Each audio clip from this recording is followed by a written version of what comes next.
Technology here, and then we will be kicking right into the show. All right, welcome back to U Talk Sports, the talk show where fans get to join us live on Zoom.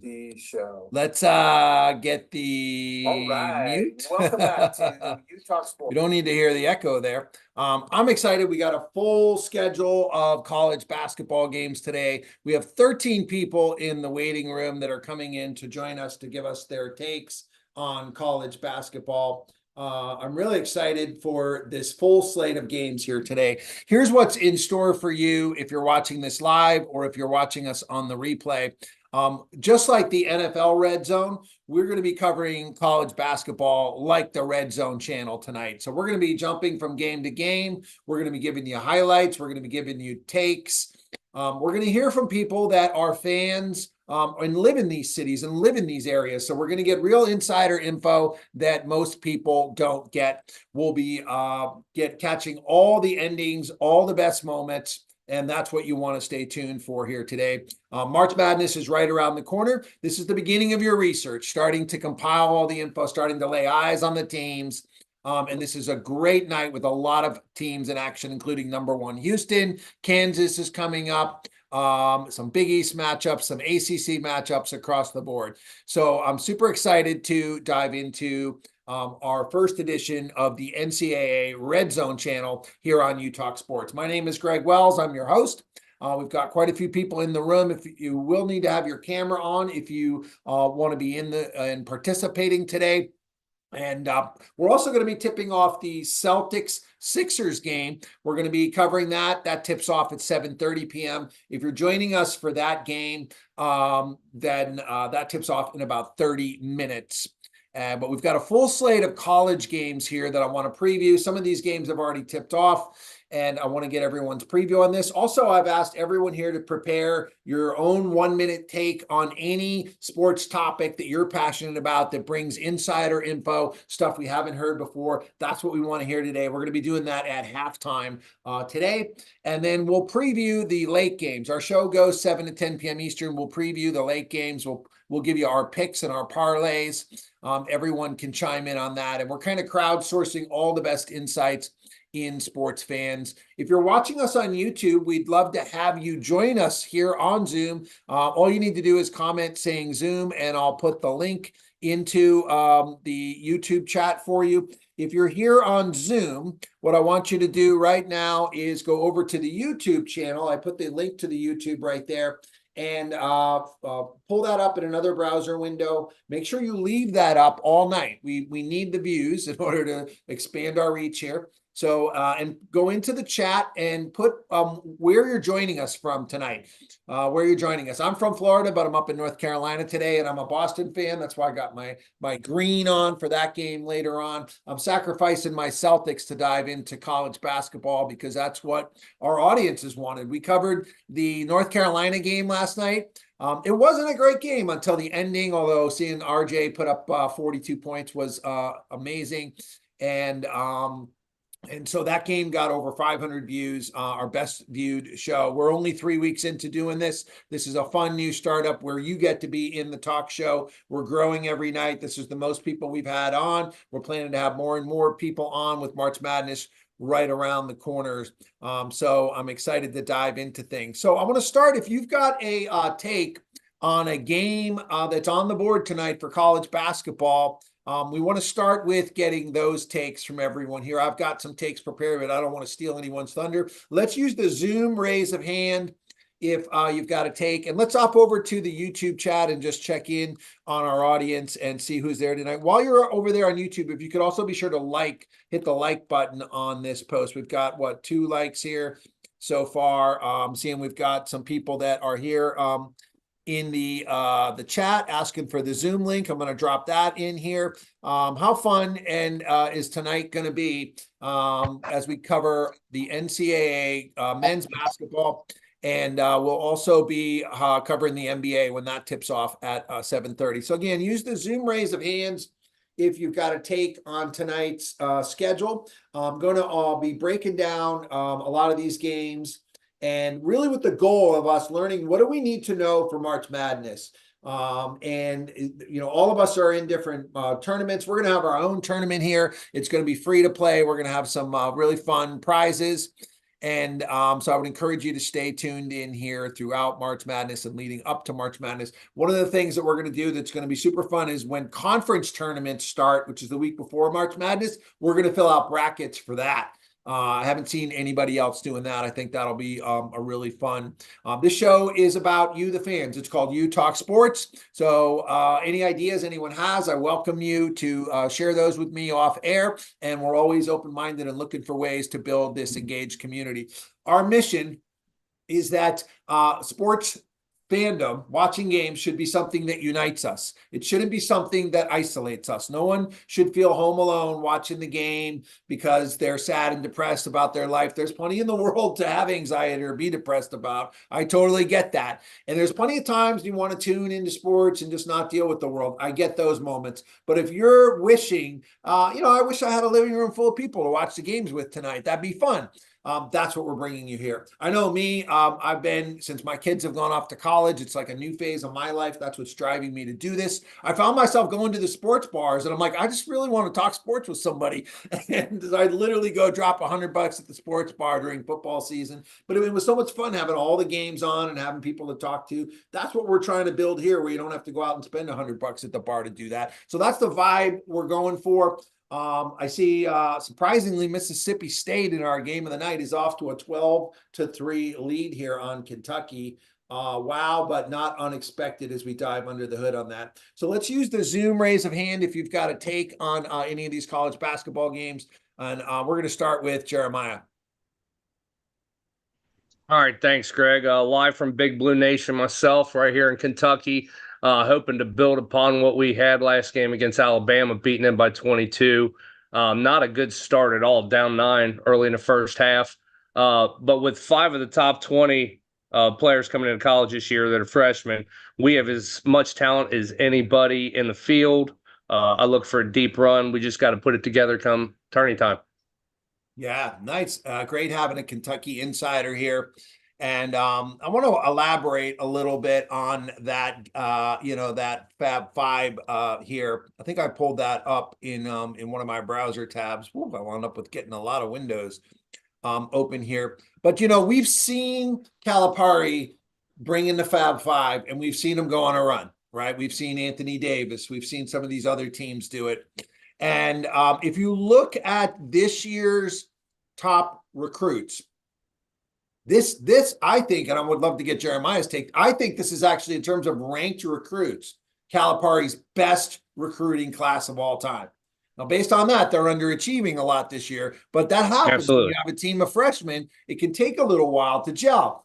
I think this is a team we really need to be watching as March Madness comes. Let's just break this down here. This is 3 of the top 6 players, including a center in Bradshaw.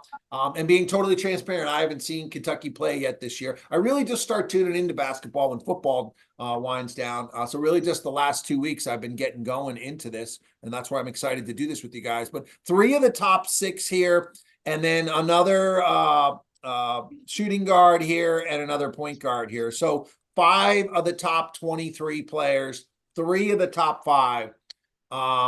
Jeremiah, what do you think this recruiting class on paper, like when they were coming in this year, how would this rank compared to past Calipari classes? They're as good as any we've had. I honestly think the John Wall, DeMarcus Cousins team is probably the best team on paper we had. Lost in the Elite Eight that year, but this is as good as the Davis, Michael Kidd Gilchrist year, or even the Karl Anthony Towns season where we went undefeated until the Final Four and lost to Wisconsin.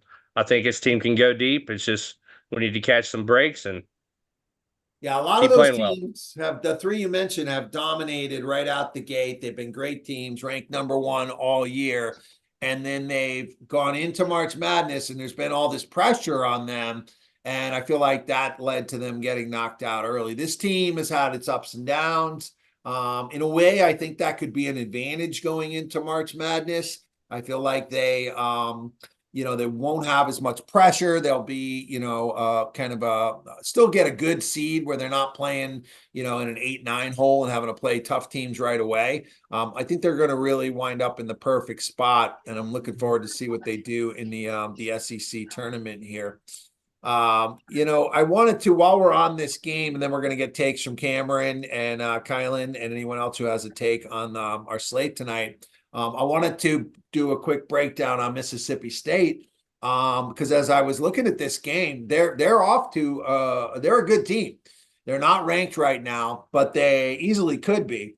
And these are just some of the things I look at as teams are going into March Madness, going into the tournament. I'd love to hear what you guys look for in kind of your takes as well throughout today, because that's what we're really building towards. But I look to see, are they hot? Have they been on a roll? I don't go all the way back to the beginning of the season. And if you look at this, Mississippi State has won their last 5. And then I look to see kind of quality wins. I look to see what happened last time they played. So they did lose at Kentucky.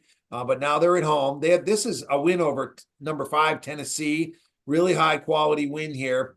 And I think I saw they beat Auburn in here as well. Yeah, here they beat Auburn as well. So this is a team, when they're at home, they've beat Auburn and Tennessee, 2 top 10 teams. Doesn't surprise me at all that they're out to a 14-3 lead. Let's just keep an eye on our game cast here. Of course, you can't broadcast the games live.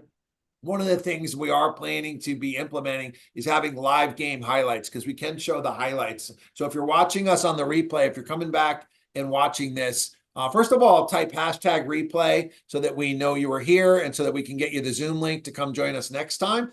If you want to see actual game highlights, stay tuned. That'll be coming as well. So Mississippi's opened it up 14-5 here. Cameron, what game on here has caught your attention tonight? I have to agree with Jeremiah in Kentucky. So I actually really like the SEC this year. A lot of people are saying that ACC is the best conference in basketball. Well, you can't sleep on the SEC either. They have very stat. So out of Kentucky's 5 losses or 8 losses this year, 5 of them are against SEC teams. And I mean, Tennessee's legit with Cole Kmet. Alabama's been hot for a few years. South Carolina, Auburn made a great run last year. So, and another thing that I'm really interested about in the Kentucky game and in March Madness is, in March Madness, there's always a guard that gets hot. And Kentucky has a really good guard in Rob Dillingham. If you look at all the mock drafts, he's like the top. It's all these Euro guys. And then when you start seeing these American players and actual players that are playing in college, Rob Dillingham is at the top of every mock draft. They're comparing him to Kyrie Irving. He's a shot maker. He's got crazy handles. And I bet he puts on a show in March Madness and takes Kentucky on a deep run. Yeah, I love that take. A lot of insights there and great points about the guards of Kentucky. That is typically what carries a team in March Madness. Yeah, Tennessee and Auburn are both top 10. I mean, the SEC doesn't always get its props in hoops. I think it was Tennessee that knocked out Duke last year, and they've got most of those guys back again. And so those Tennessee and Auburn are definitely on my hit list of Sweet 16, possible Final Four teams. And I'm looking to see, who does what down the stretch here. Keeping an eye on injuries. When we get to previewing the Kansas game, they have a potential big injury. Those are the kinds of things, like, if you don't know, suddenly you pick the team based on what they did all year and they're missing a player down the stretch. That can really give you the edge in some of these tournaments. Kylan, great to see you again. What's caught your eye on this board here tonight? We're talking about all the games on the board. Okay. Hey, Greg. Nice to be back. Thank you all. Hey, everybody. I think I've got 2 games on my radar. I'll get to the ACC in a minute, but I want to say that I think basketball is running through the Big 12 this year, because I don't think anybody's got anything for Houston. Because Cameron and Jeremiah highlighted backcourts, but you can't forget about the best backcourt in college basketball, which is Shed and Cryer, and with Houston, and they're a defensive-minded team. Yeah, they didn't go far. They didn't get as far as they would have liked last year, but this year they're arguably the best team They're playing Cincinnati again a few weeks ago. That went all the way. But Houston pulled it out. I expect them to pull it out today, and I think that they are the best team. I think it's them and UConn as the best team in college basketball, but I think I give it to Houston because Houston is a little bit more defensive minded than Connecticut. Connecticut relies a little bit too much on their threes and their big men. To me, when you have Shed, who's arguably the best point guard in the country, it really comes down to half court game and point guards when you get to March. So I think that Houston will be in the Final Four and ultimately in the championship game, and people need to pay a little bit more attention to the Big 12. Yeah, great take on that game. Before you move on to any other games, let's just kind of take a look into this game. Shed is the guy you mentioned. He's not hitting anything yet tonight, but we covered that game last week.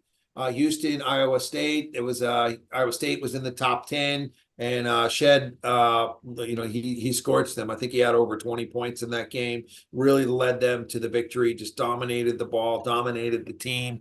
I think, the Houston, if you think about March Madness historically, teams typically are like rising. The programs are getting better and better over time. And then eventually they break through and win a championship. We saw that with Virginia. We've seen that with UConn, right? With Hurley taking over at UConn. And Houston seems to be on that trajectory.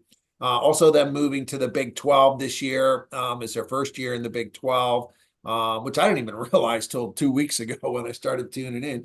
And because, before they always had these great records, but they were beating up on patsies. Now they're having the same great record in the Big 12. That's one of the toughest conferences there is, if not the toughest. I'm sure we could make the case for that. So they seem battle tested. They seem like a great pick to win it all this year. Sure would have been nice last year when the tournament was in Houston. And I know a lot of people pick them and might be gun shy to go back to them. That happens to a lot of us if we pick somebody and they let us down. But I wouldn't recommend falling into that. What else has caught your eye, Kylan? So I want to give a shout out to a team that is on the bubble right now, but they'll be dangerous if they get there. Syracuse right now is playing Virginia Tech, and they went through a coaching change. Obviously, Jim Boeheim is not patrolling the sidelines anymore. He's retired, but they have a good guard combination. One of the best guards out of Fort Washington, Maryland, Judah Mintz. He's a sophomore this year. He leads the league in free throw attempts. He's a great playmaker. He's another guy that if Syracuse gets in, I will watch out for, because all you really need, as anybody here who's a Syracuse fan would know, is all you need is a chance and Syracuse can make noise. That's what they do, right? And I just think that if given a chance, now right now they look like a first four out, I believe is the projection, but they did beat UNC last week. And that was at home. That was a court storming that happened and nobody got injured. So I think that if Syracuse gets in with the guard combination, they're coming up as far as 3-point shooting. And obviously they have a great guard combination. Adrian Autry, it is his second full year, so you got to give it time. But I think if they do make it in, some people will be very, very surprised when Syracuse is doing what they do, bumping out your favorite teams and ruining brackets. Yeah, I think that is, I'm glad you draw attention to Syracuse because, sometimes they're out of the top 20 right now. They may not be on your radar, but they have a long history of success. And with the record they have in the ACC, that's probably good enough for them to get into the tournament. And then they're one of those teams that can always be dangerous. They're a really good team for us to keep an eye on. This game's pretty much a pick 'em tonight against Virginia Tech. So this will be nice to see if this team is gathering momentum and has their starters down and doesn't have any injuries. We'll be looking in on that game as we go tonight. I'm going to put the YouTube link here again and just hop over to check on the chat. If anyone, as we're doing this, we really want to have engagement in the YouTube chat. So after each take, I would love it if each person gave a shout out to the person that gave their take. We want to be a community that's encouraging each other, that's making friends with each other, that's supporting each other. By all means, if you disagree, go ahead and tell us that in the chat too, although we're not really doing things that people would disagree with. These are more game previews here, but we do need everyone over in the YouTube chat. So please pull that up in another browser. Make sure that you leave that open. You should be on your computer here on Zoom, and then you would be, in another browser tab or in the app on YouTube. That way you're in both places, and we get credit for the views and engagement in both places. All right, let's go next to Tyler. What games have caught your eye tonight, Tyler? We got a full slate here, by the way. A lot of games that are underway. Yeah. Thank you so much for having me on. Just want to say hi to everybody. Checking in from Westchester County, New York. Shout out all my New Yorkers if you're in here. I'm looking at a kind of like a under the radar game. Davidson and Dayton. Davidson's got a very I would say hard-nosed team. But I'm looking at Dayton in this case, and they have one of the best players in the country in Dayron Holmes, who arguably could be the National Player of the Year if there wasn't a Zach Edey going on right now, who's putting up absolutely monster numbers and really picking up his game from that. But what I see from Davidson, they have statistically the 155th efficient offense in the country. They take... This is Davidson, right? Not Dayton. Davidson, correct. Wow, okay, cool. Yeah, so they also are missing their leading scorer in David Skogman for the season, which is that's a huge point differential that you have to make up there. And then when you have an elite player like Dayron Holmes, who just has opened up his perimeter game as well, shooting at a higher clip, when they're throwing doubles at him and with the aggressive Davidson defense that they play, I just see Dayron Holmes just passing it out to a lot of his different shooters because they also shoot at a 39% clip. Dayton does at that. So I'm looking for that little under the radar, and I'm looking for Dayton to cover the spread on that one. Yeah, I love getting a take on some of these games that, maybe we aren't on the radar as much. Dayton's been ranked most of this year. It's funny, anytime we talk about Dayton, all anybody ever usually says is, oh, they could have won it all back in 2020 if the COVID year didn't happen. I'm like, is that going to be their legacy forever every time we mention Dayton? That's 4 years ago now. It's time for this Dayton team to do something and make a name for themselves. Davidson is one of those teams that always seems to be in the tournament as well. With their record right now, it looks like they would have to win their conference tournament in order to make it. Do you know, is this a conference rivalry? I'm not even that familiar with that conference. Are they both in the same conference? Do you know, Tyler? I'm not 100% sure right off the bat. I would have to look into that. But if anybody knows, go ahead. They are. Yeah, they're both in the 18. They are in the same. Okay, yeah. I think especially Dayton with Dayron Holmes. I actually think he's a better version than what Obi Toppin was, and Obi Toppin was a National Player of the Year. I just think he has more versatility to his game, and I'm looking for him to be dominant. I saw that the game was, let's see right now. Yeah, they're already up by 11. So far the prediction is going that way, but you got a long game, so we'll see where that goes. Yeah, it looks like they're being led by Cheeks right now with 9 points out of the 21. That's almost half their scoring. So this seems like a team that definitely we're going to need to keep an eye on, especially if they win out their tournament. They could be rising to a 4 or 5 seed. And so I'm glad you brought our attention to that. All right, let's go next to Zan. Good to see you back, Zan. What games caught your attention tonight?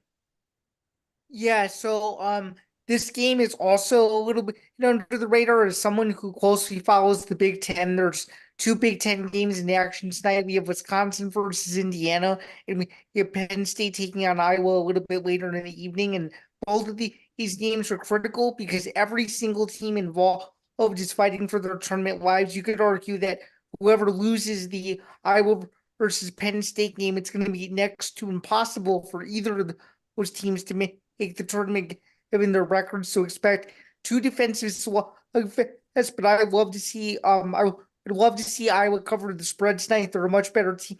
They're favored by 8.5 at home, and Stanford he's all scores on the Iowa team. So I expect that game to be very good, and I expect Indiana versus Wisconsin to come down to the wire.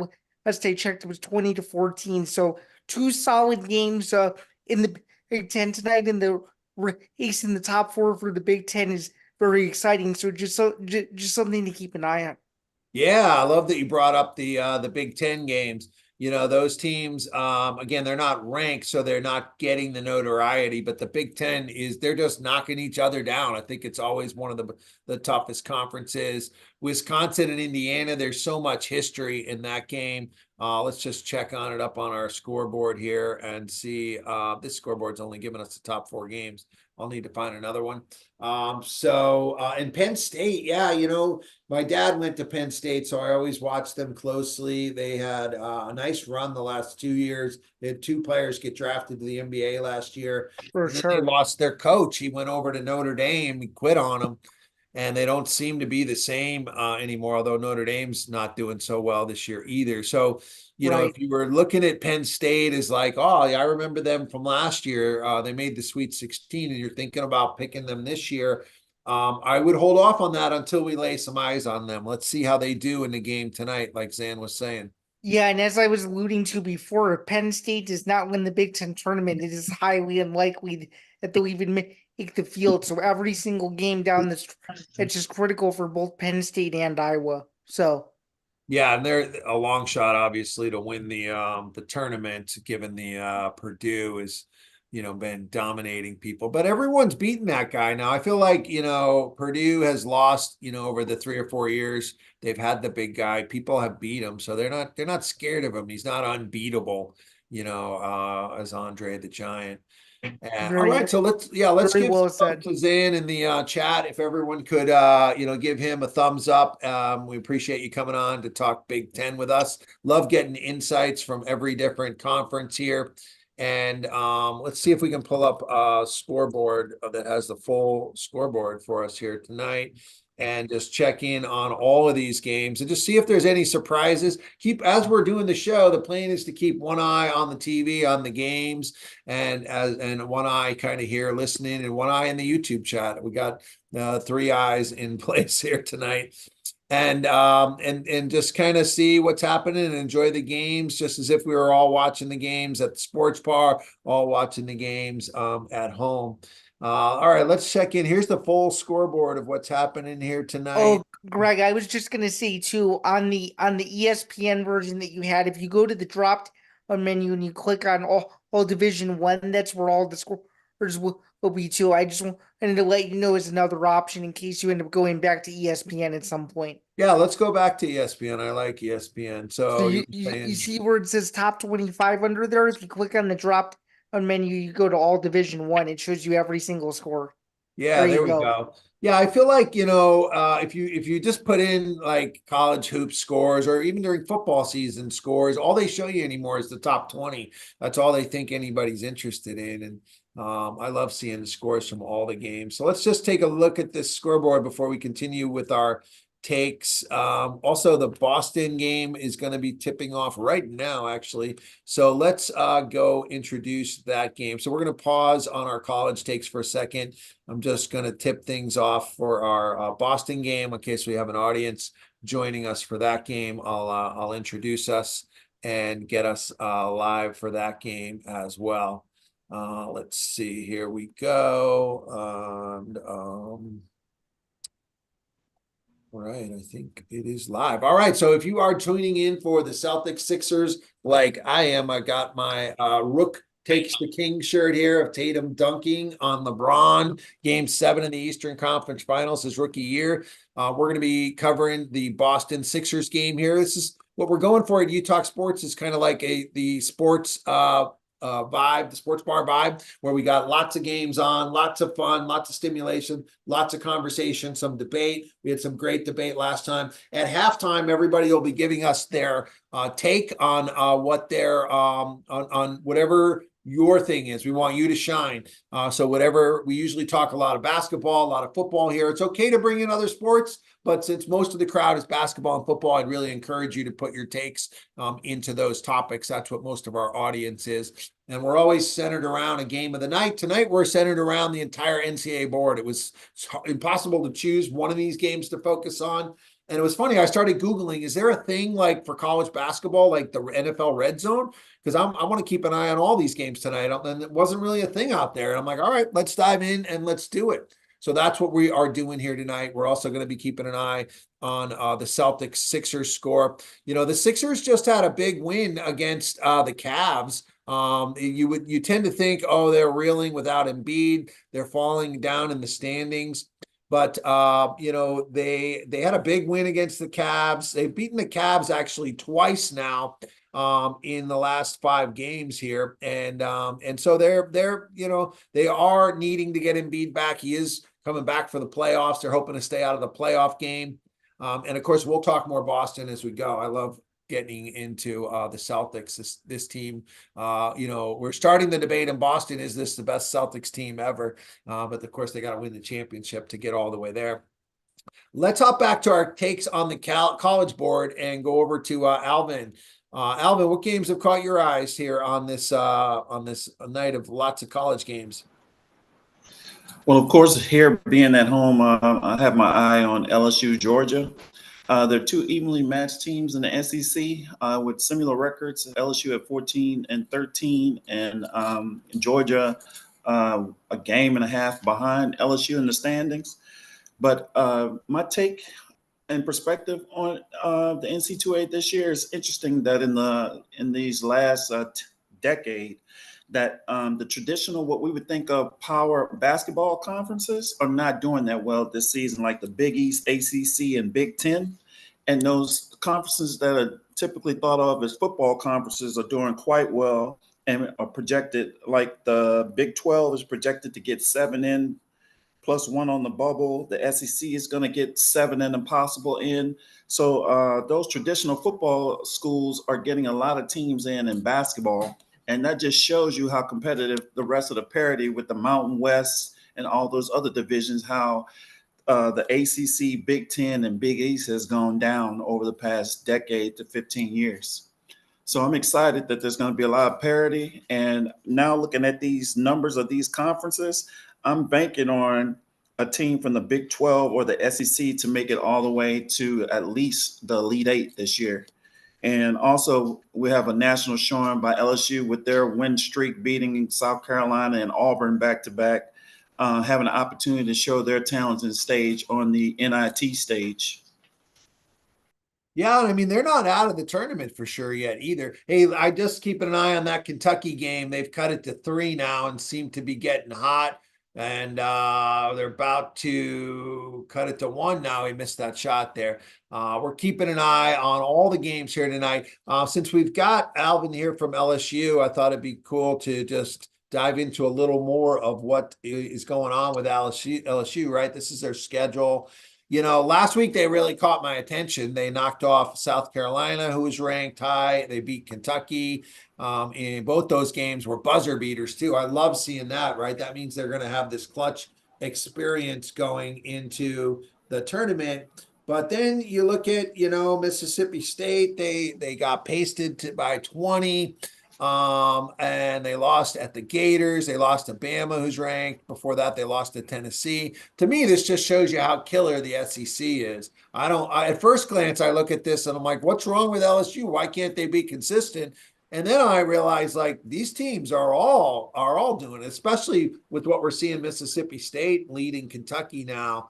That what I thought was a bad loss here, I'm now realizing is just some tough competition. Anything else on that, Alvin? Yeah, the SEC is really competitive this year.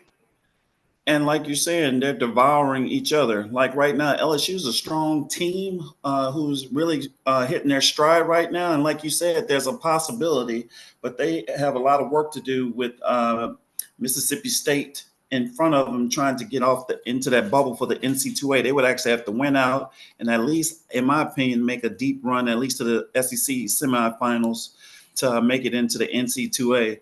But definitely, if they play well and they have a good showing in the SEC tournament, they will definitely be a top seed in the NIT.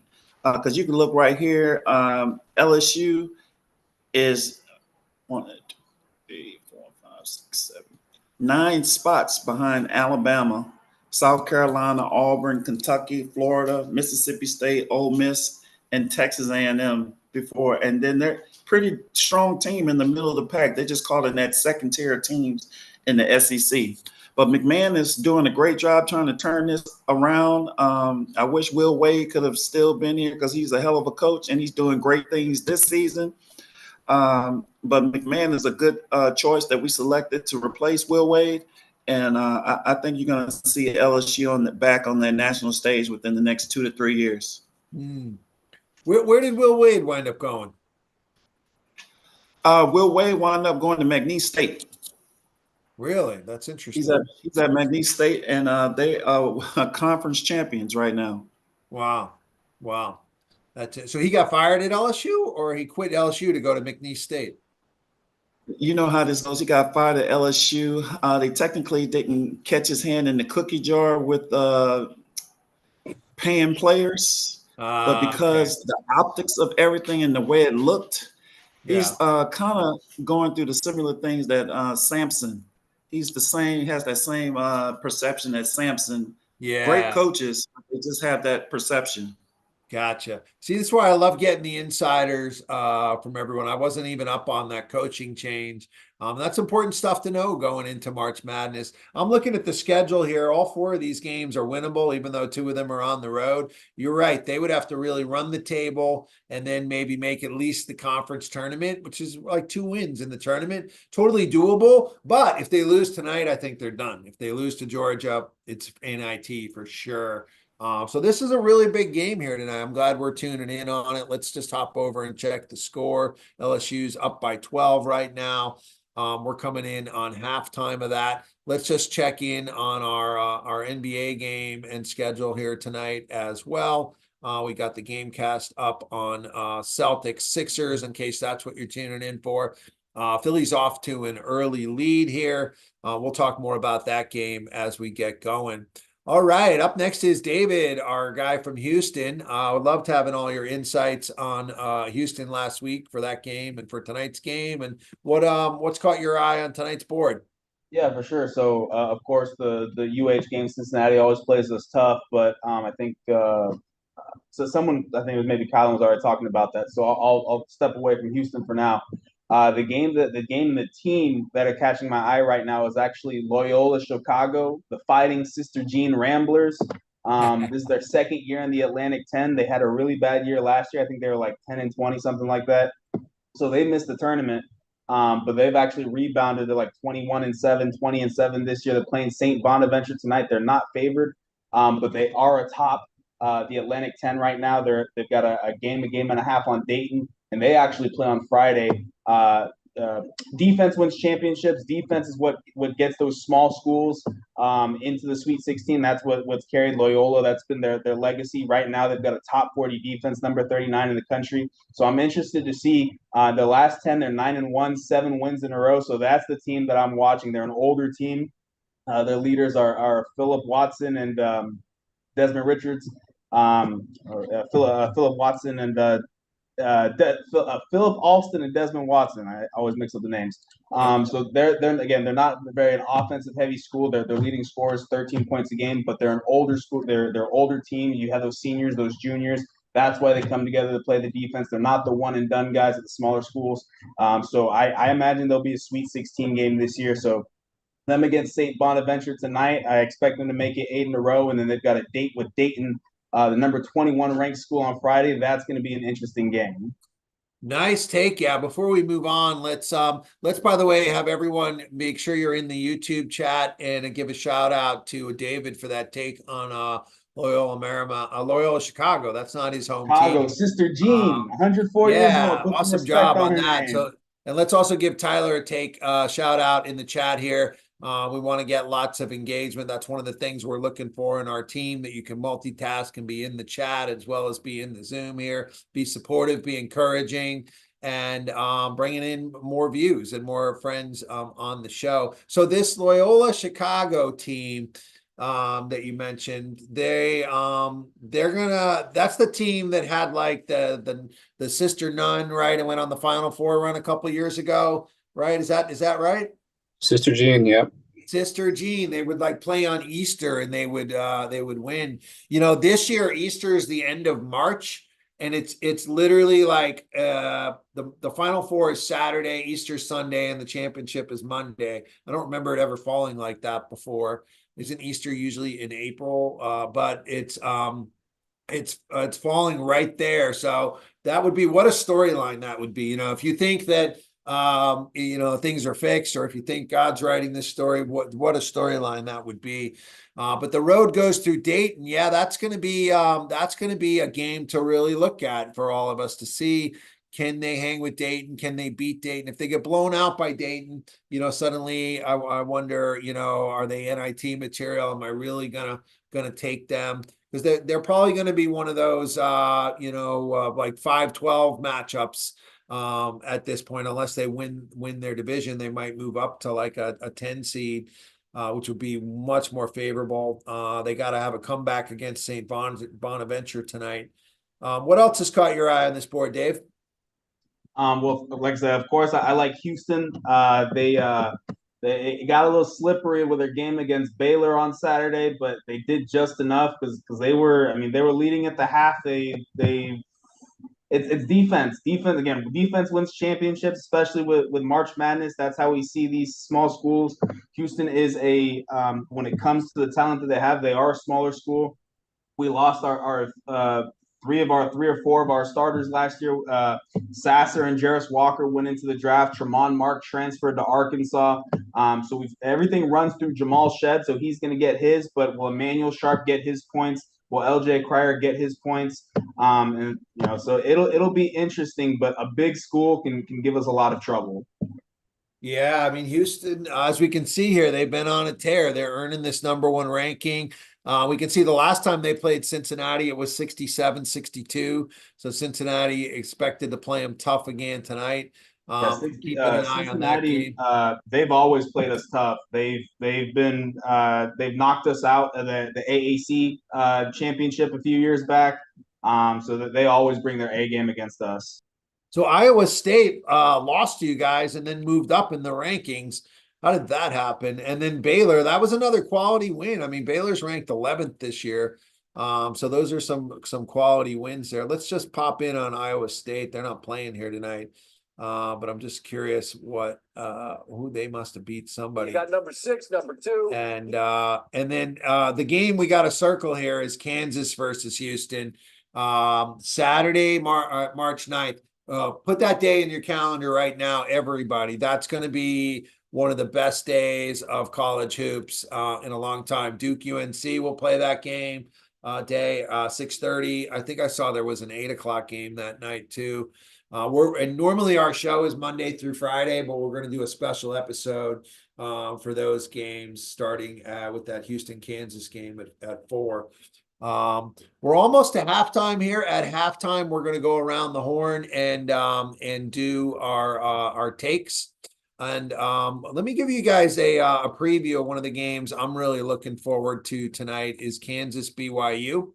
And I've been studying Kansas over the last week or so now to see, you know, if there's somebody who you would want to take in March Madness or not, right? That's really the end goal, not so much about tonight's game or not. But BYU has some quality wins. I was looking at them. They were ranked earlier this year. They beat Baylor pretty recently. They had some other quality wins earlier in the year against Iowa State, who's now ranked in the top 6, right? I think that might be, they beat San Diego State, right? Final Four team from last year. So BYU is going to be in the tournament. They're a team. Let's see what they do. I don't really know what they can do against Kansas tonight, but this will be a good matchup for Kansas. You know, I was looking at the Kansas lineup here to see kind of how they've constructed their lineup. And you'll notice if you follow college hoops and can remember some of the guys from last year in their championship run, that they have quite a few guys back. McCullough, who is supposedly injured. He's questionable tonight. And it's definitely something we want to keep an eye on. He's likely not playing tonight and could be out through the tournament. That would really change things. McCullough is one of their redshirt seniors, so a 5th-year guy who is back again. Also on this team, DeJuan Harris is a junior, right? He's a 3-year starter. He was and Hunter Dickinson. And then they've brought in some guys from that top recruiting class, some freshmen as well. So, if you look at and KJ Adams down here too. If you look at, the way Kansas builds is different than Kentucky that brings in all these one and dones. They build where they have a core of veterans who have experience, have leadership, and then they bring in a one and done to be the star. Last year it was Grady Dick. And of course, Kansas, I think, got knocked out in the Sweet 16 last year. But the way they build really makes a lot of sense to me. They're not trying to gel a whole unit together. They've got a whole unit. They plug in a star. Every year they can recruit one of the top scoring guards or scoring forwards and tell them, hey, come here. We'll feature you. You can be the star. We'll build around you. We'll showcase you. You'll be a household name like Grady Dick was last year. So that seems to be what Kansas's strategy is for recruiting and filling out their roster here. Which it bodes well and builds well for March Madness, in my opinion. Let's just take a look at our scoreboard here. Celtics are off to an early lead. Philly's hanging in there. We expect them to hang around but fade. Buddy Hield has been a Celtics killer. He literally knocked us out of the play-in tournament when he was on Indiana. So I would expect a big game from him tonight. Tatum's off to a good start here. And looks like everyone is playing. So the Celtics should start to pull away in this game. We'll keep one eye on this game. This is over on TNT. And then we've got all of our games we've been featuring here in college hoops. We're coming up to halftime now. We got 20 seconds left. Mississippi is up 11 on Kentucky at the half. Might seem like a big shocker until you look at Mississippi State's record the way we did. They're holding their own in the tough SEC. They're at home. This would have been a nice home dog to bet. And we're going to get more into our picks too, because I know it's not all about March Madness, but we're also picking these games. So let's do this. Let's queue up our halftime takes here. We'll use the Zoom raise of hand. That puts you into a queue in Zoom here if you're not, and also gets you used to using Zoom. If you're going to be helping the co-host, you need to be able to use Zoom.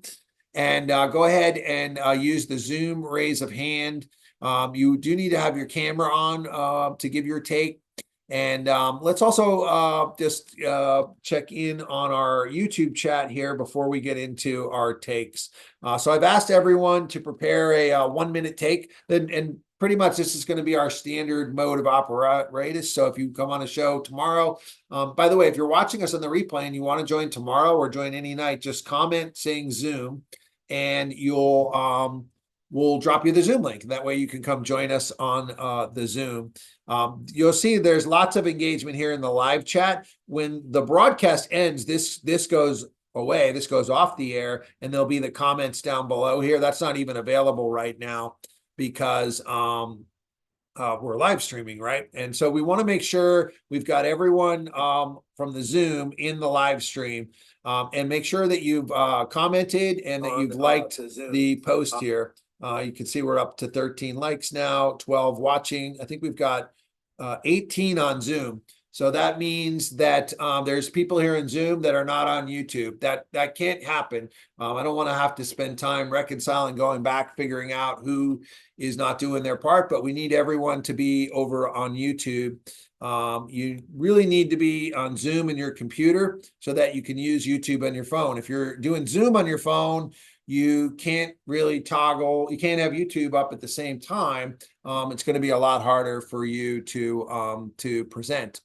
And it's going to be hard for you to keep, well, impossible to keep both going, right? We need to be able to keep both going. So especially if you're auditioning, you want to be on a computer.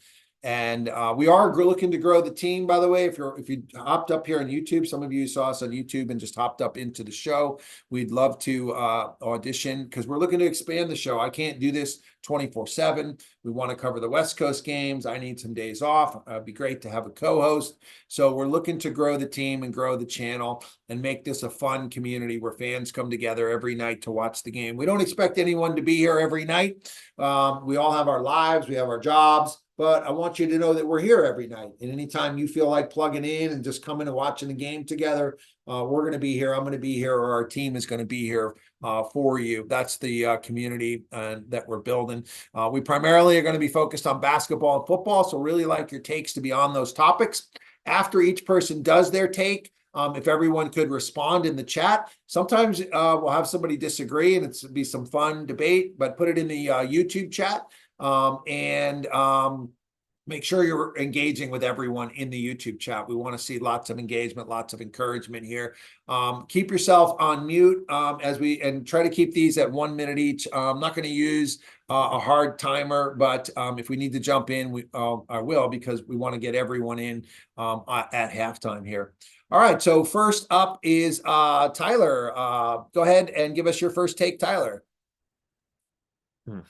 Okay, thank you. Yeah, so something I was thinking about is just when it comes to the assist rules in the NBA, I think that they should be going to a more FIBA traditional style where when you make the pass to receive the assist, like let's say like they find somebody underneath and there's like a gimme foul, I feel like if that player goes to the free throw line and they make their 2 free throws, that should count as an assist for the passer of the ball in that case. Because I just feel like there's so many assists that are taken away in the NBA because of this rule. It's already instilled in FIBA, which is something that we participate in with the FIBA World Cup, and I believe the Olympics is also by FIBA rules, if I'm not mistaken. And I've been thinking about this for a long time, how many assists that it takes away from these, whether it be point guards, forwards. I mean, everybody's pretty much a passer and very versatile in the NBA now. So I just don't see why we can't adapt this rule to the NBA as well. Just something that I was thinking about. Would love to get everybody's take on that. And yeah, that's a really interesting take. I appreciate that. We're looking for unique topics just like that. And so let's have everyone respond to that in the YouTube chat. If you think it is a great take, or if you disagree with it or have something to add to it, let's put that in the YouTube chat here. We're all watching the YouTube chat. And let's give our props to Tyler for that. The first thing that comes to mind when it comes to assists, like I'm an assist guy. It's honestly one of the reasons I like to play basketball and follow basketball so much is I love being able to pass to somebody and hook them up to score, right? And first thing that came to my mind was, what about all the times the guy misses the layup? That blows my assists or our assists more than anything, right? If you're going to give credit for something, what about the great pass where he blows the layup? The second thing that came to my mind was, what about all the records, right? The historical records. It's hard to compare apples to oranges. I'm a big fan of the history of the game, and it would really, mess things up if they just started calling those assists. So I'm wondering, Tyler, if you have any ideas or I'm wondering how FIBA does it. I don't know anything about FIBA. Like, could we just make this a new category? Could it be, not assists, but like the pass that leads to the score? You have any thoughts on that, Tyler? I mean, yeah, I feel like that could be something that could be implemented for sure. I'm just looking at the baseline of our traditional stats at this point.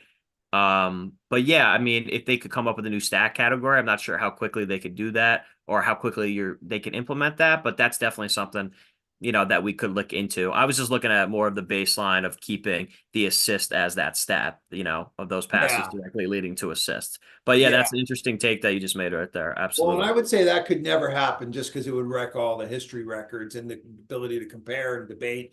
But let's put in the YouTube chat if anybody has any ideas on what would be a cool name. I love coming up with names for stuff. Like, what would be a cool name for us to put in the pass that leads to the pass? Like, if we were going to name that something else, what could we call it? We could call it the hockey assist, right? I don't think we want to be promoting their league though, but that would be a fun for us to come up with a name for that. All right, great first take there from Tyler. Next we're going to Doug. Great to see you again, Douglas. Go ahead and give us your first take. It's great to be back. Hold on. I'm going to get my little timer and I'm going to do a little bit about my hometown basketball team. I originally was going to do a little bit about the Oklahoma State wrestling team, but if we want to focus on basketball, I will do that as well. Hold on. Yeah, let's see if is Oklahoma State playing tonight. But regardless, I'd love to get any insights you got on their team. I was going to talk about their wrestling team who just finished their regular season. Dalton Fix. Hold on. I got my little timer, and we have 1 minute on the clock. I'm going to talk about the Sixers and how right now it is not they are not in a good place. With Embiid being down, we're really seeing how little depth that the team has. Tyrese Maxey is great, but Tobias Harris has always not been a good third option. He has not been good enough to be the best, the third player on a championship caliber team. He's doing okay, but he's not doing okay enough for the money. And there really isn't enough depth outside of that. They really traded away a lot of it. The guard depth is really bad, really, really bad. And as much as I love Paul Reed, that is not enough of a front court to really cover Joel Embiid if he goes down in the playoffs again. So there's not a lot going on in terms of talent depth. Nick Nurse is going to have to pull out an incredible coaching job if they really want to do anything to get past the second round and get past the fraud allegations that they've been carrying around for a few years now. Yeah, I look at their guards. I'm like picking up Lowry. He's not really going to help anything. And so he's a Philly guy, so I'm sure it's nice for him to come home. But Philly, they're holding their weight middle of the pack. The Heat have been surging, right? They've won 4 in a row. They're up to the 6th seed already. I wonder if Embiid, if you guys fall down to 7 or 8, which I think is totally realistic right now. Honestly, even with Embiid playing, I love the Heat and the Pacers to finish ahead of the Sixers. If you fall down to like 7, 8, 9, I think it wouldn't go past 8. If you're in the play-in game, do you even bring Embiid back? Do you just mail it in? Like it would be so you'd literally be looking at you'd have to win a playoff game, playing game, possibly 2, and then go right at Boston. Like, is that you better off? What do you think? Is Embiid coming back no matter what? Does he have to come back? Or are you guys going to turn on him? Or what do you think about? No. What do you think about Embiid just packing it in for the year? All right. Well, first, I want to address Philly fans turning on people. That's not a thing that happens. When people give up on the Philadelphia teams, the Philadelphia fans give up on the play. That's what happens. If you play as hard as you can for the Philadelphia team, we don't care if you lose every single game. If you play your ass off and play 100%, we're not going to turn on you. Second, there is absolutely no incentive to be bad. This team doesn't have a lot of draft capital. The incentive would be you risk Embiid, getting injured again. If you rush him back and he's playing games that you really have no chance at. I don't think it would happen. I was kind of asking if Embiid suddenly doesn't want to come back to be in the play-in game and face Boston, that would be kind of a pussy move. And that would be the kind of thing I think any city would start to turn on him for, right? And I was giving you kind of an extreme, unlikely scenario, but if he did that, that would be cause to turn on him, right? Yeah, well, that would be the scenario I'd be talking about. That would be a player giving up on the team. I doubt that happens. I know there's a lot of talk about Embiid and about him being soft, especially when the Nuggets games come around. Everyone likes to talk about that. He hasn't played in Denver since 2019 without actually looking at the context of him not playing in Denver since 2019. So it would not be great. I imagine his ego wouldn't be able to take it either if he does that, and then all of the flack he'd be getting from everywhere. And now he wouldn't have a safe space that he's beloved in Philadelphia right now. Yeah, and even myself as a Boston fan, like I don't think Embiid is soft. I just think he's injury prone. Almost all big men are injury prone, and he's been especially injury prone. But it happens when you're that big. The human bones and joints just aren't made for that. So really appreciate your take on the Celtics Sixers game. I know we have a lot of people that are maybe tuning in for this game. It's the end of the first quarter right now, 30 all. all of our college games are at halftime. So we're doing our takes from our audience. We'd love to hear your take. If you want to join us tonight, the chat, the Zoom link is there in the chat. Or if you want to join us in a future night, just leave a comment saying Zoom. We'll send you the Zoom link. We're building a community here where we come together to watch the games every night. Up next is Cameron. All right, you got 60 seconds on the clock. Cameron, go ahead. Yeah, I just want to talk about the NBA MVP race. And that storyline is probably gonna be dominating this next half of the or fall after the All-Star break. But man, if you look at the so my top three doesn't even involve the team with the best record in the NBA and the best player on that team. I got Tatum at 4th right now. I got Gilgeous-Alexander at number 3. Man, he's leading the Thunder with the top record in the West at 40-17, averaging 31 points a game. And number 2, I got Luka Doncic. He's averaging 34, 9, and 9. The reason I don't have him at number 1, he's got to get the Mavericks up out of that 8 seed. You can't be competing for a play-in game and also be MVP consideration. You got to get the Mavs in top 4, top 3. And that leaves my guy Jokic at number 1. He has been balling out this season. I have never seen a player like this guy. He's averaging 9.4 assists, which is 4th in the NBA. He's 3rd in rebounds with 12 rebounds a game. He's got an ultimate game to go to down low and a soft touch around the perimeter. I think if he goes on a playoff run this year and could get another ring in Denver, you could low-key be talking about another dynasty, and you have to insert Jokic somewhere in your top 5 of greatest big men to ever play this game. All right. Well, I love getting your take, Cameron, because I know you watch a lot of NBA. There's people that watch a lot of talk about NBA, which is what we do here, which is fun. But then there's people that actually watch a lot of games, which Cameron does. He's been on our show pretty much every night since we started a few weeks ago. So I love hearing that take. Let's have everyone go into the YouTube chat and just give their shout outs to Doug and to Cameron for those takes. And also, I'd love to hear from you who you think deserves the MVP award. Historically, this award goes to the best player on the best team, and that's by far Jason Tatum. I don't know why Tatum is not in the MVP talks. He's by far the lead player on the Celtics. His numbers are as good as any MVP's numbers. He's not all about the numbers. He could dominate the numbers if he was on a team like Denver where there was only really 2 players. His numbers might be comparable, but he's not. He's playing team ball. He's playing defense. He's leading his team to by far the best record in the league. I think Tatum deserves to be in the conversation. If I was a betting man, I would bet that Jokic will probably win it again, although historically they don't like to give the MVP award to the same people. Also, when it comes to the NBA Finals, I still would give the advantage to Jokic until Tatum steps up. I'm hoping this will be the year Tatum steps up and wins the MVP of the Finals and takes over as being the league of the face, because Jokic can't be the face of the league. He doesn't seem to want to be. Let's just see what you guys are saying over in the chat here. Let's see, where do we have our chat up here? As far as best players in the league, SGA, I feel like SGA is just not a household name. He has the stats. If they win the West, I would be really impressed. If he's got to win a playoff series to kind of earn being in the conversation, in my point. Tatum has been deep in the playoffs every year since he's joined the league. I know all the Wemby fans that are out there. Tatum had his team in the Eastern Conference Finals his rookie year. That's what true all-stars and leaders do, and that's what Tatum does. I'm big on valuing leadership in players here. So let's just see what else. Who else are you guys thinking? Alex, who are you putting in there? Giannis, I'm sure, is the guy we're leaving out.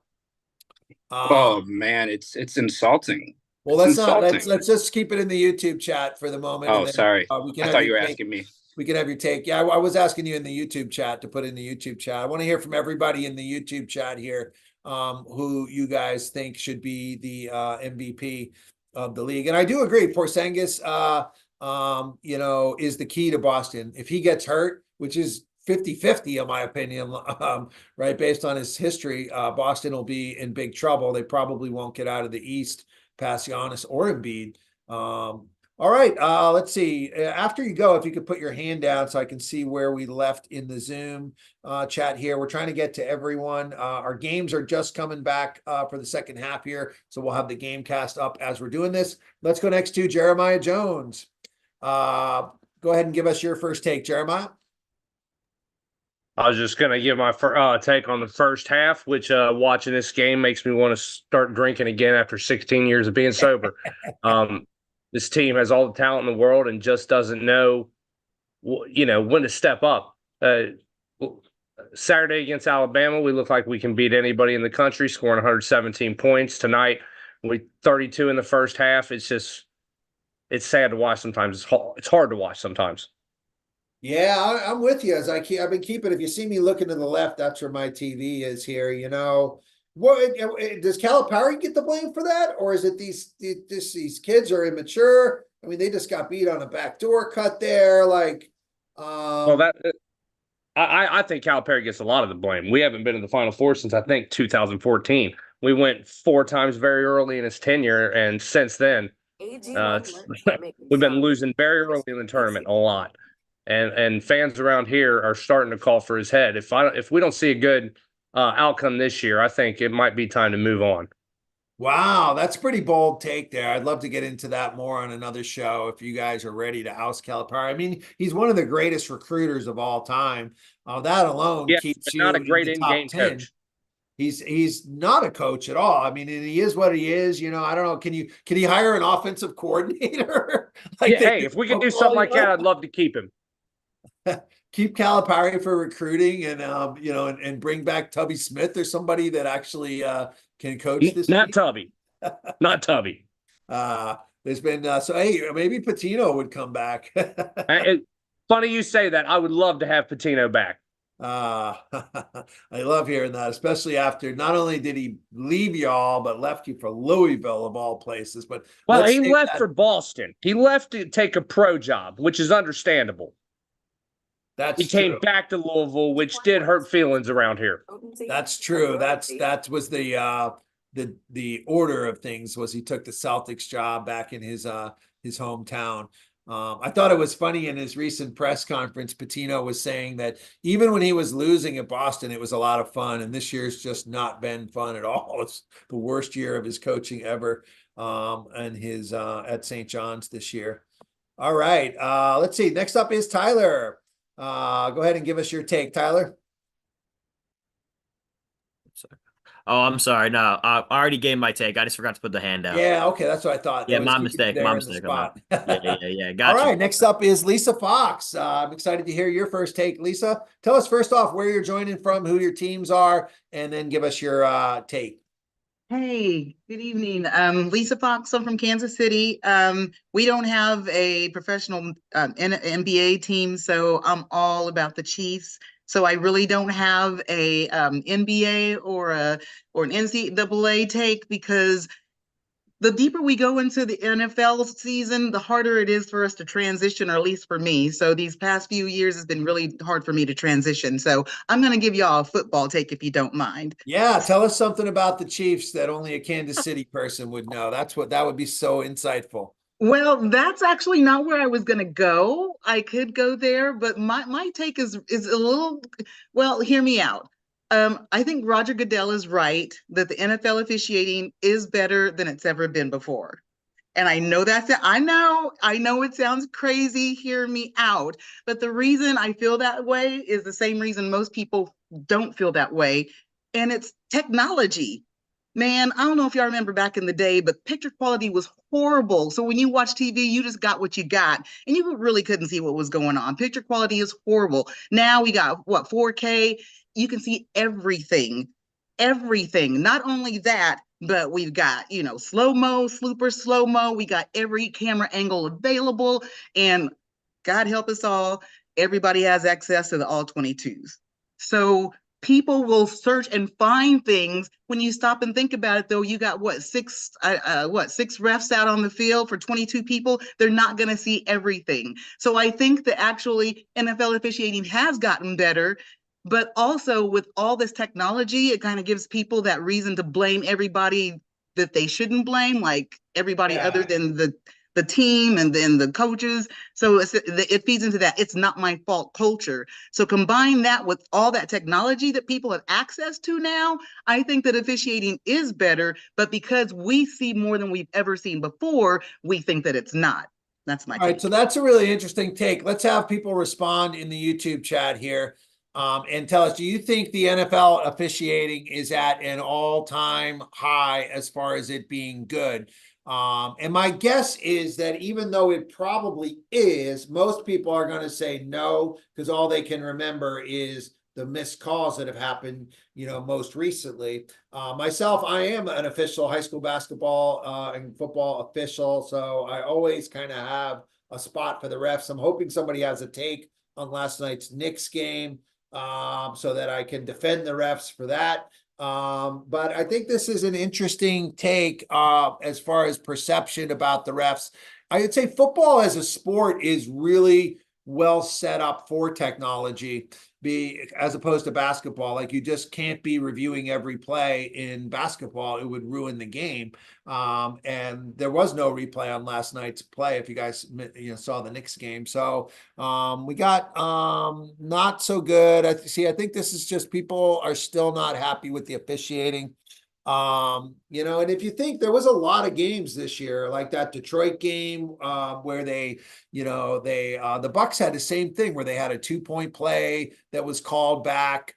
There's still a lot of complainers about that. A lot of people think that the NFL is fixed since they got in bed with betting the last 4 years, and that it's quite possible. And so, to say officiating is at an all-time high is kind of a controversial take, but that's exactly what we're looking for in the show. So really good job in bringing up that topic. The best takes are when everybody on the show disagrees with you. Like when I said I don't put Kevin Durant in my top 50 all time, and maybe not even my top 100 if I really sat down and wrote it out, and you guys all roasted me on that one. But those are the best takes. I like last night when David was advocating for allowing fighting in the NBA, that it would improve ratings. So those kinds of things are good. Also love, having a male-female vibe on here. So thanks so much for that take. Let's just check in on our scoreboard here and see what's happening that we need to have an eye on. Mississippi State, if you're watching that game like I am, is pulling away. Houston has a pretty comfortable lead. Villanova just pounding Georgetown. I saw Villanova get pounded this weekend against UConn. Dayton is up 20 now on Davidson as expected. Syracuse is up big. This game we haven't talked about yet. When we get to, if this stays close down the stretch, we'll dive in closer to this game. Clemson and Pitt, two teams that are on the bubble. Pitt has a big win against Duke this year. I want to hear from our Wisconsin fans. We heard Zan with a good preview of this. I'm sure we're going to hear some more about this game. This is two teams that are battling for the Big Ten here. Georgia, LSU. LSU up 8. Just coming back into the second half here. And of course, Kansas and some other good games will be tipping off in just a little bit. Our Celtics game, the second quarter is underway. It's 40-39 with the Celtics. Jaylen Brown leading them in scoring, pretty neck and neck. I'm hoping this one comes down to the wire, and we'll have a fun buzzer beater to end our night on at 10 o'clock tonight. We are live every night from 7 to 10 p.m. Eastern. This is You Talk Sports, where you get to be in the show. Tonight, we're focusing on college basketball red zone. It's going to be the same tomorrow, where because we've got such a full board of college games. Thursday and Friday, there's not very many college games, so we'll be focused more on the NBA. We'll also be talking NFL Combine on Thursday and Friday. So those would be good episodes to tune into if you're a football fan. All right, next up is Alvin. Go ahead and give us your first take, Alvin. All right, yes, this is Alvin, aka the New Orleans Cowboy, and my take tonight is imagine yourself, your favorite team. You're in an NFC Championship game. It went into overtime. Your nemesis team in the AFC or NFC has just scored first, in overtime, and it's your opportunity, and you have a dynamic kick returner who can return the ball. But guess what? They kick it clean out of bounds. He never even gets to touch the ball. My thing is bring back the kick return. The kick return is an element of special teams that doesn't allow our teams to be special. We're not being special in all phases of the game. If we don't watch out, there won't be any more kick return in the NFL. Because currently, and I know you might be shocked, from 2010, where you had 23 kickoff returns for touchdowns, we have gone all the way down to only 4 in 2023. Teams like mine, the Dallas Cowboys, who have a phenomenal returner, he never hardly gets an opportunity to even get the ball because the ball's always being kicked out of the end zone. Let's move the ball back to where it was on the 20-yard line, and we can still not have the wedge busters in the game, but we need to have an opportunity for kick returners to really change the dynamic of a game. Can you imagine if you're in the NFC or AFC championship and it's overtime, and before you can look up, the other team is cheering, howling in their face how they're going to win the game instead of relying on your QB1 to win the game? How about a dynamic athlete in the backfield that can actually catch the ball and make something magical happen? That'll be on Sports Center for almost the rest of the playoff season and have something really to talk about going into the Super Bowl week. I would love to see that. Let's get excited about the kickoff return.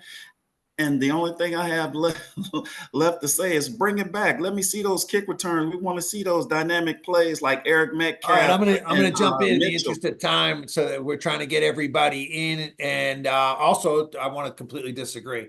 As a diehard fantasy football fan, I hate special team scores. You literally just took the ball away from all my players that have a chance to score. And special teams are typically players that nobody's heard of, that nobody follows. It's really not the game anymore. The game, to me, special teams is like the NBA inserting a slam dunk contest in the middle of the game. And especially when you consider fantasy football, I think they should just completely remove the kickoff and just give the team the ball at the 20-yard line. I think there's a lot of reports about injuries from special teams as well. So let's have you respond to this one in the chat, because this is a good one for you to kind of give your opinion on, your take on this. You want more special teams? I agree with Alvin's points that they're exciting plays, but that's not really what football is about for me. And I think for most fans, it's about fantasy football. It's about seeing the ball get run and passed. And I'm against special teams. And the onside kick, I would love to see somebody do a take on that, because they got to do something to fix the onside kick. It used to be 50-50. I'd love to see them have to do an onside kick every time. I'd love to have them make some rules around the onside kick to make that more probable. It's kind of like in NBA when they can call timeout and advance the ball at the end of the game, and we get an exciting finish. We need that in football. The onside kick never works anymore. And it needs some fixing on there. So we got some good ideas here in the chat. Appreciate everyone's points here. In the interest of time, I'm not going to read those, but I would encourage everyone to keep an eye on those. I am skimming them all as we're here. Great take though, Alvin. I love a take that sparks a debate. It's not about us agreeing. The best takes are when we disagree. All right, next up is Kylan. Go ahead and give us your take tonight. All right. So my take is, it kind of stole my MVP one. So my take is that the franchise tag really kills true free agency and the value of players in the NFL. Because while the franchise tag is meant to help teams that originally draft a player keep a player, now it's turned into devaluing positions. I mean, look at the RBs last year. So many stars in the RB and the running back position can't really get paid because it's devalued. The way football is played has devalued the position, and also the running backs can never really get that value anyway because of the way they scale these contracts and the franchise tag. So I think the NFL should just get rid of the franchise tag and have true free agency and give these players their value, because I think the franchise tag is just a cheap way for these billion-dollar teams to not pay their star players. Awesome. Great take there, because we can take sides on it. You got right to the point. A lot of times in these takes, we kind of repeat ourselves, summing ourselves up at the end, which you didn't do at all. I'm trying to give you guys some coaching as we go as to what we're looking for in these takes. That was a great take by Kylan. Should the NFL remove the franchise tag? Let's have everyone chime in the chat here about that. I don't like when salary cap stuff is stuff the average fan can't really follow or understand. And I'm by far not the average fan. So I don't like the way they do things. Yet I feel like you need a way for teams to retain their talent. I would rather see, how the NBA allows you to go up over, you can go above the cap to re-sign your own players, and it keeps players on their own teams. It has more sign and trades. Anything that encourages more trades, to me, trades are more fun and the team gets value. I'd like a system that encourages more trades is more fun for the fans, more stuff to talk about, just stuff I can understand, as opposed to just losing a player in free agency. Good take on getting rid of the franchise tag there.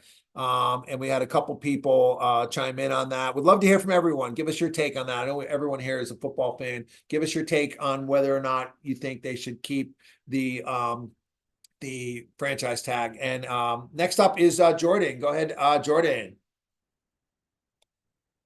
Sixers have the lead, by the way. Wow. We're gonna have to pop in. Hey, how y'all doing up here in Europe? I feel like my take is I definitely feel like it's definitely going to happen. It's going to be talking with college sports, because you see it right now with college sports. It's not like the Pac-12 is dissolving. And I feel like another major conference is definitely on its way down. It's going to dissolve. And I feel like it's going to be the ACC. I feel like it's definitely going to be the ACC, and I think it's the reason why it's football. You're seeing a lot of schools, like you're seeing now Florida State and Miami want out.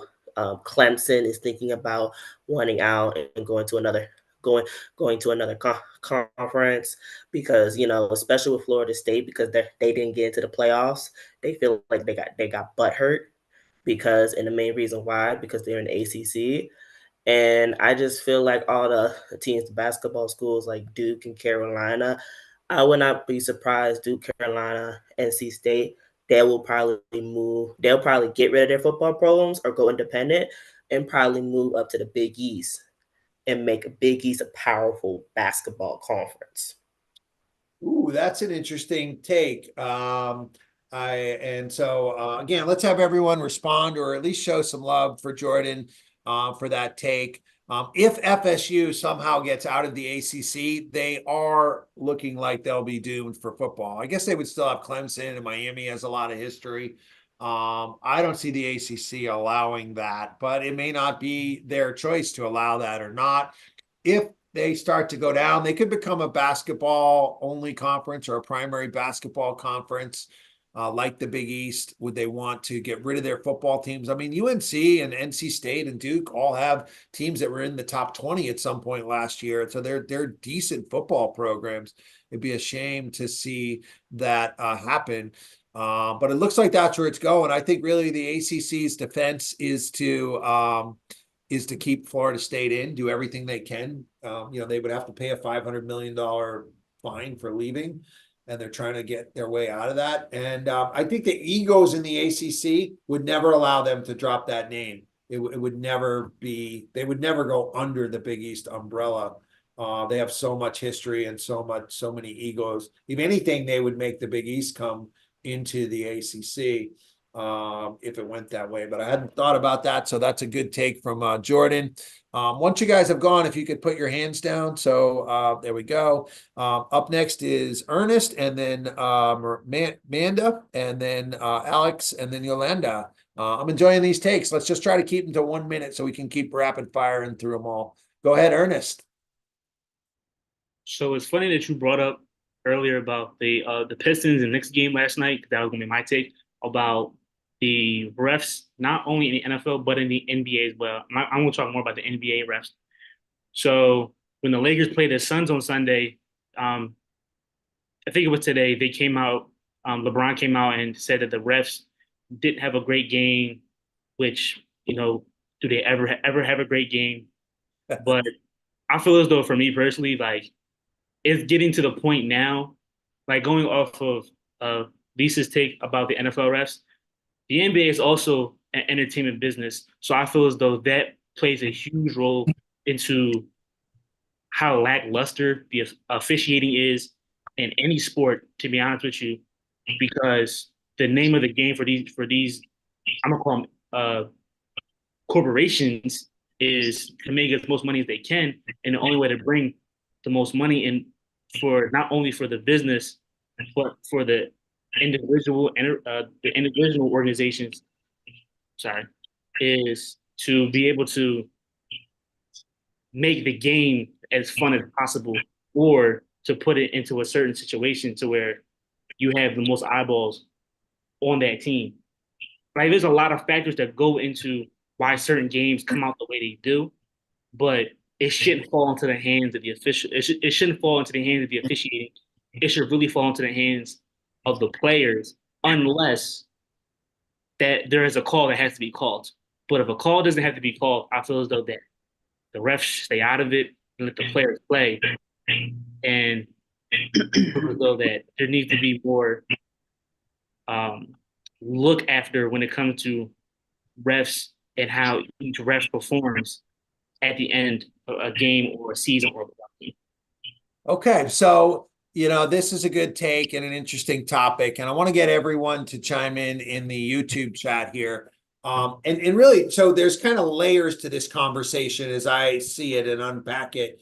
And the first layer is, are you saying that we're talking about NBA in this example is entertainment, and thus there is an agenda for teams like New York to win, for stars like LeBron to win, and thus you're saying that games are fixed? Like, are you saying that? I'm not asking Ernest. I'm just saying, like, that's the first layer of this conversation, because either you think that's happening or you don't think that's happening, and they're like two different tracks that you go down, right? If you're like me and you say, like, I just refuse to admit that, if that is the case, that the whole integrity of the league, like, my whole life was a lie. It would be like Truman's story, where I wake up and like my wife is suddenly like not my wife. She's like an actor this whole time. Get the hell out of here, right? I'd be devastated. I refuse to go down that track. And the thing is, I think you can't dabble in it. If that's the track you want to go down, then that's the track you go down in your takes and and really, why would you keep watching if that's what you believe? I think we don't want to believe that, and I refuse to believe that. And so if you're in the track down here, and I want to hear from you guys, if you think this is entertainment, I mean, there's some validity to that. It's registered as an entertainment business. Now that they're in bed, the NFL is partners with these gambling companies. It's highly likely that it could be going down that track. So I think that's the first level of the conversation. The next level of the conversation is about the refs, right? And the easiest thing for me to respond there is that the refs are human beings. Human beings free. You know how many players miss free throws at the end of games? They miss probably players maybe shoot 3 out of 4 free throws, right? They miss 1 out of 4 free throws at the end of the game. So the ref. And those are pro guys that practice free throws over and over again. So if the refs are getting 3 out of 4 calls right, they're shooting as good as they're performing as good as the players are. And just people have this expectation that the refs are going to be perfect. I will say, this is when I look at a play, as a trained referee, granted it's only at the high school level, really, some college, but I haven't done college in a long time because there's a lot of politics in that. But I look at a play and I look at the ref. If he's out of position, that's his fault. And that's something that needs to be fixed. And that's something that can be coached, can be trained. And in a bang bang play like that New York play, if that ref is back here, like if he got beat and it happened here, he can miss it and he's out of position. But that didn't happen in that play. He was right there. It landed right in his lap. So he had a full view of that play. So that means only 2 things can happen. Either number one, he saw something that we can't see. And that's a possibility. Or number 2, he froze and just missed the call, which is a human error. And that happens at crunch time in the Garden. It can totally happen. To me, those are the two scenarios that happen. And that's just part of the dynamics of sports and how things happen. But I love any topics about officiating. So I really appreciate your take on that, Ernest, and would love to see what everyone else is putting in the chat. It's a whole different conversation if we're going to go down the path of saying, well, did he not call that because he wanted New York to win? Because they're now we're in a conspiracy world, which we could do a whole show on that. Awesome. All right, next up is Amanda. Amanda, tell us where you're joining from and give us your take for tonight.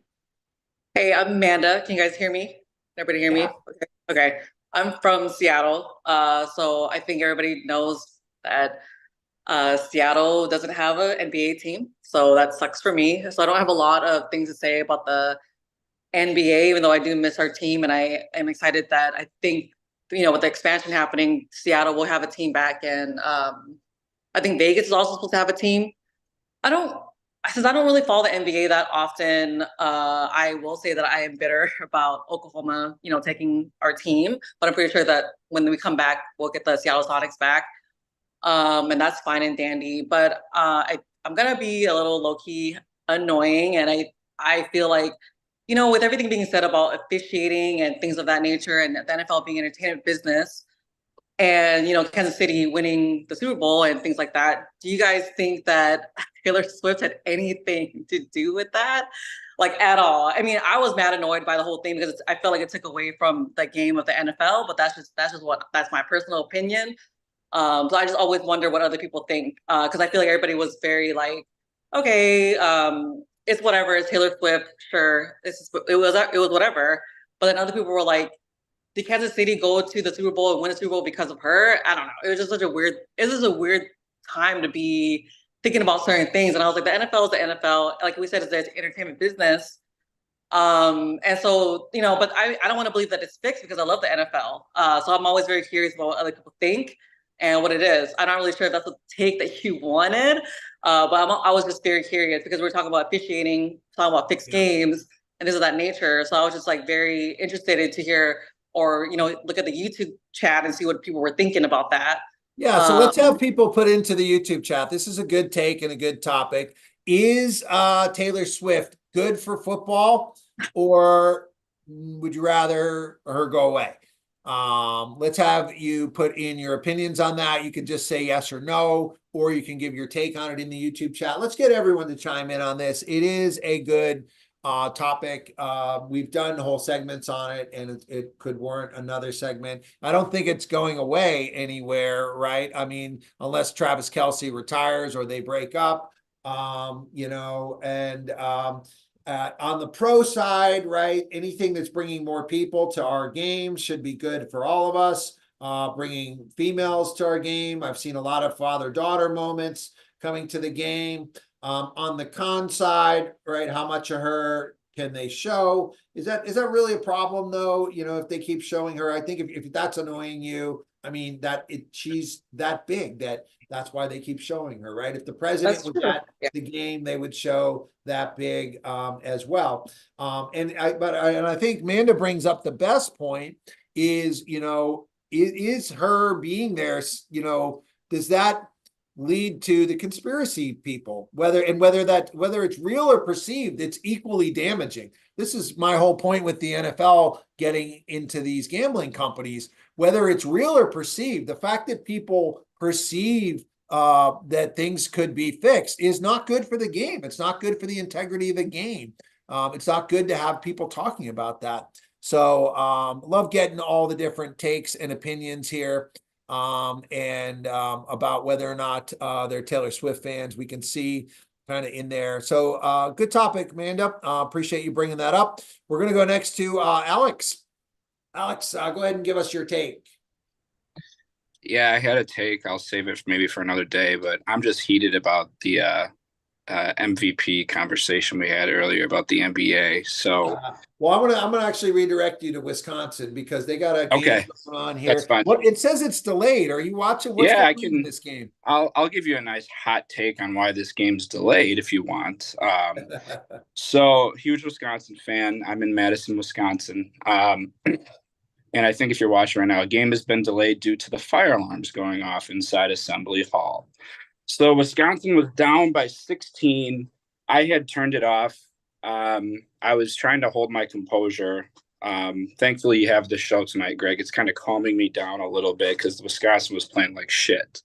But they came back and tied the game, and some idiot student decided to pull the fire alarm on purpose, probably to throw Wisconsin off of their mojo, just so Indiana couldn't beat the 25th ranked team in the nation to maybe squeak into the tournament. But I don't know what other take you'd want, Greg. Indiana's at home. And, yeah, they're at Assembly Hall. Yeah. Yeah. Okay. And they're kind of pretty desperate to get a win here. Desperate. Yeah. And, I don't think they can make the tournament. But beating Wisconsin would. It's a quad 1 game, so that would help. They have this guy who's dominating. Ware, right? 22 points, 10 rebounds, 4 blocks. I mean, that's impressive. Yeah. He had 8. I think he had 20 out of their 34. Or he had 20 out of their 40 points at half. So he was on fire. He kind of settled down a little bit here. The Badgers, though, I'm not gonna lie to you and say they're gonna be a sleeper in the tournament. I had bet my friend that they wouldn't make the tournament after they lost their 3 games in a row. That's my emotion talking. But Wisconsin, I mean, they're slow, they're boring. That's why I love them, I guess. But they really can beat anybody in the country, but it's not pretty. They bring their backdoor cuts from what I remember, right? A lot of the UCLA swing offense, the classic UCLA 80s offense they run, and then they bring their motto is to bring your lunch pail to the gym, which that's like a 1930s reference if I've ever heard one. So that's my take on Wisconsin. Cool. Yeah, well, we appreciate your take on Wisconsin. It's great to get a home person's view, that you're not that high on them. You're not saying they, are going to be a sleeper team. That's really valuable for all of us. Cause I think they're 50-50. If they, can win some games in the Big Ten tournament, they could make it, with their record. They're 18-9. If they get to 20 wins, it's hard to keep them out. Right. In my opinion. Well, the one thing, Greg, if you look at the stats and the KenPom rankings, it's favorable. They have, I think, the top 4 toughest schedule. They're tied or they're 1 under Purdue for most quad 1 wins in the country, which is very surprising if you watch them. So that's favorable for them too. So I think they make the tournament, but I don't expect them to do much. Yeah. All right. Next up is Yolanda. Let's have everyone give Alex some love in the YouTube chat there. If anybody has anything else to add to Big Ten talk, we'd love to hear that in there as well. Go ahead, Yolanda. Hey, Yolanda, for those who don't know, I am from Aurora, Colorado, but I'm a huge 49ers fan, and today I'm representing the Bay with my Steph shirt on. But anyway, one thing before I get to my take that I did want to tell you real quick, Greg, about the fantasy football. Shouldn't your special teams count for your defense? Because our special teams counts for our defense. So if the special team guys run back a touchdown, then my defense is getting that 6 points plus the yardage it took for him to run it back. But that's another story for another day. But my take is I'll just chime in. Like, there's nothing worse than having my players play great and I lose because your defense scored 25. Like that's a joke of fantasy football, right? That's like the worst. So I don't want to encourage that by having more scores. but go ahead, yeah. My take for tonight is we're going to go back to this NFL overtime debacle, as I call it. What I would like the NFL to do is go to the college rule. I would like them to line the ball up instead of on the 25-yard line like they do in college, line it up on the 30, move it 10 yards back, 35-yard line. Both teams get the ball. If you score after 2 times, you start going for 2 points. And I think that would end a lot of this overtime debacle. And that's my take. All right, let's see what people say in the chat about that. We'll say yes if you agree that the NFL should go to the college format for overtime. I'll say, I'm primarily an NFL fan. This year I watched a lot of college. I don't always watch a lot of college. And I feel like the NFL doesn't want to adopt anything that came from college football. Like, it's our stuff. We're not taking their ideas. Our ideas are better than theirs. So I don't realistically see them doing it because of the egos. They adapted the 2-point conversion. Yeah, I mean, that was really needed. And look how long it took them to do that, though. Well, let's start pushing it now. Let's start pushing it now. All right, let's see what everyone has to say in the YouTube chat here. Great topic, though. Great take on that. And, we want to give both teams a fair chance to win in overtime. If we're looking at this last Super Bowl, I feel like both teams got a fair chance. And granted, maybe they made a bad decision about taking the ball, but it wasn't unfair. It wasn't like one team got the ball and scored and the other team didn't get a chance. It played out very exciting. Based on the way it happened this year, I would say I'm in favor of keeping it the way it was. I'd like to see some more of these go down. I'd love to see the scenario play out where 49ers score a touchdown, KC scores a touchdown, then KC goes for 2, which they said they were going to do. Like, boom, that would have been some drama. All right, let's continue with our takes here. David is up next. Yeah, for sure. So I think we all can agree we love the playoffs, probably the most important time of the year for any season. But I do have a problem with expansion. It seems like everybody wants to expand, and I don't think it's for the better. NFL expanded. They're now at 7 teams. So now we're having even worse teams get into the playoffs. Now we're seeing more 500 teams, under 500 teams get in. The MLB expanded it, so now we have a bye week for the top 2 teams in the respective leagues. The college football, they're finally fixing their championship. They went from 4 teams, which was small, and now they're going to 12 teams, and now they're already talking about going to 14 teams. You haven't even done 12 teams yet. You're already talking about going to 14. The NBA with the play-in, literally Jimmy Butler, were they under 500? They made it all the way to the finals. LeBron didn't deserve to be in the playoffs. They went to the Western Conference Finals because we're adding these 4 the 4 more teams, 2 on each side. And now the NCAA March Madness. I love March Madness. I think 64 is perfect. They changed it about 15 years ago to where it's 68. And now they're talking about expanding it even further. It's ridiculous, honestly. It's hard enough to watch all the games as it is because you got True TV, TNT, CBS, HD TV, whatever it is. It's already hard enough, but now they're talking about expanding this. The expansions have to stop. The playoffs are what they are. The best teams deserve to be in. If we don't have the best teams already in it, it's ridiculous. I understand it's a money grab, but again, playoffs just need to stop expanding because it lessens the value of it. That's my take. Yeah. All right. Good take there from David. To me, there are 2 separate issues. There's expansion teams and expanding the playoffs. We're talking NFL now, right? The NFL could add more teams and not expand the playoffs. There are 2 completely separate issues. No, the NFL, they changed it. It was 6 teams and 2 teams had a bye week. They changed it to where it's 7 teams and 1 team has a bye week. Yeah, I mean, there's no going back. That's already a given. We're now saying, are they going to expand beyond that? You want the regular season to have some value to it, right? That's one of the great things about college football is like, you lose 1 game, you're out. Maybe you can lose 2.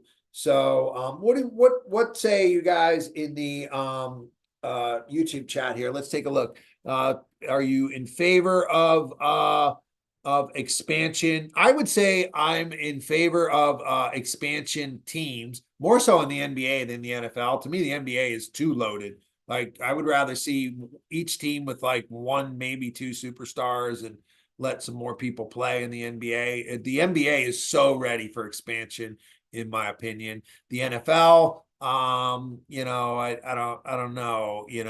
I feel like not so many teams have as much depth anymore there. Expanding the playoffs, I'm open to anything that values the regular season. What would they have to do to go to like a 12-team playoffs like they do in college? I don't think that would make anything better. I don't see any path for them expanding beyond where they are. Right now, if you finish in first, you get that bye and home field. It's a huge home field advantage. And to me, that makes the season exciting for everyone, and yet it makes it really valuable to finish in first. And I like that. I think that's a fair way of making the regular season valuable. All right, up next is Zan. We're almost coming back. Let's just check in on our games actually before Zan goes here, because Kentucky has come storming back. They have cut the lead to 1. I was watching the Celtics but it's halftime, so I just went back over to this game. Our Celtics game, they've got the lead at halftime by 2. We're going to need to keep an eye on that down the stretch, but it looks like we're getting the buzzer beater we were hoping for here with Kentucky, Mississippi State. If anybody's been watching that closely, I'd love to get your take on that game as we kind of come down the stretch for it. Or I would encourage you to keep an eye on that game for the next couple minutes here, and then give us your take on what's happening. Eric will be the last one to go in our first take segments. If anybody has a take on the Kentucky Mississippi State game or on any of these other games that are close, Georgia, LSU, if you've been watching and can give us an update, we'd love to get your take on any of these games that are close. Go ahead and raise your hand if you want to add a take on one of those games. I'm keeping an eye on the Kentucky now has the lead. Wow. Hey, that says something to me that they didn't give up there. All right, up next is Zan. Go ahead and give us your first take, Zan. So just kind of picking back off of the overtime conversation, I think I'm going to have a pretty controversial take here, and that is, I think in the NFL regular season, when it comes to overtime, I actually think the entire 10-minute period should be played out. I don't think a team should be able to win in the middle of it.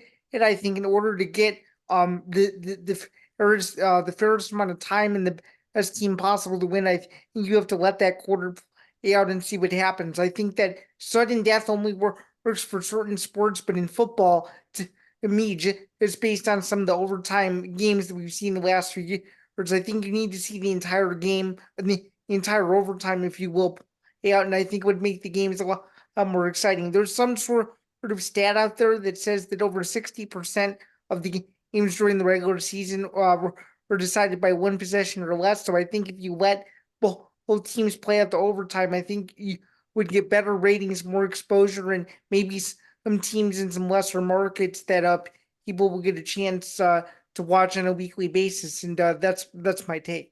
Yeah, good take. A very unique idea. Would love to hear from everyone in the chat if you see anything that won't work with that, or if you see anything that will work with that. I think that to me, we're talking about overtime now. What I like about this is that it kind of solves this problem of just letting a team score and win the game. And it also, it really mirrors the actual game. Like your clock management is going to come into play, just like at the end of a game. So it's the same skills and strategy that would be play out. The downside, as I see it, players would probably complain that it's like a long time, right? They're obviously more susceptible to injury as the game goes on. I try to look at everything through a fantasy football lens, and I would say it'd be great for fantasy football, right? You'd also have to consider the betting world. The betting world influences so much these days that would not be good for betting overs. And most of the betting population tends to bet the over. And so I could see where the casinos in Vegas would not want to have a rule like that. Love to get other takes from other people here about this idea, because I think it's a unique idea and take here. Haven't seen anything in the chat yet about anyone else's take on the 10-minute overtime period. Also, I don't know why it'd be 10 minutes. Or a quarter is 15 minutes. But I guess 10 is, we're just picking numbers out of the air.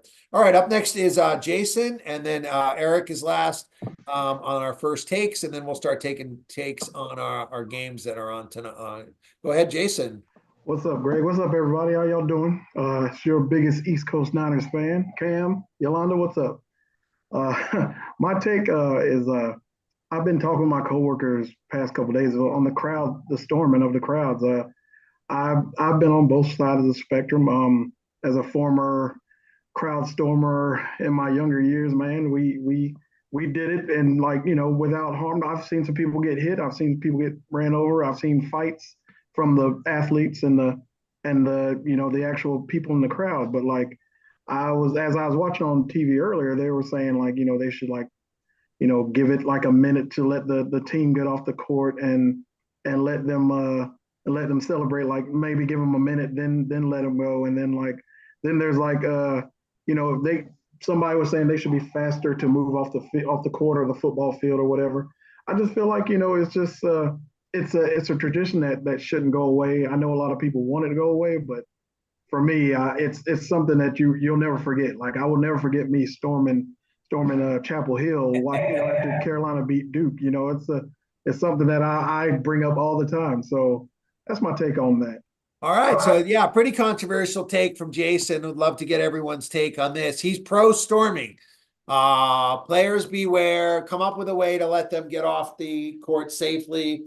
The reality is Filipkowski's fine, right? Everybody made a big deal about him getting run into. He whined about it. He's not even on the injury report for this week, so there hasn't really been anything happen. This has been happening in sports forever now. I think it's different in football because the players have pads, right? Basketball, they're a bit more vulnerable.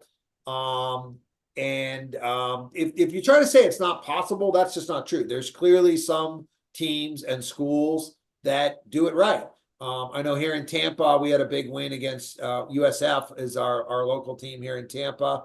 University of Southern Florida in Tampa makes no sense, but they beat FAU, their biggest conference rival, the team that went to the Final Four last year. It was the biggest home win, the first sellout for the school in 20 years. Then and they beat FAU in a buzzer. It wasn't a buzzer beater, but it came right down to the end. They almost blew a 20-point lead, and the kids wanted to storm. And these are Tampa. These are wild college kids, and the presence was there of security. And it didn't happen.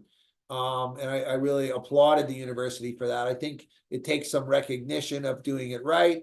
To me, you can go celebrate, afterwards off that. Storming the court is not needed, in my opinion.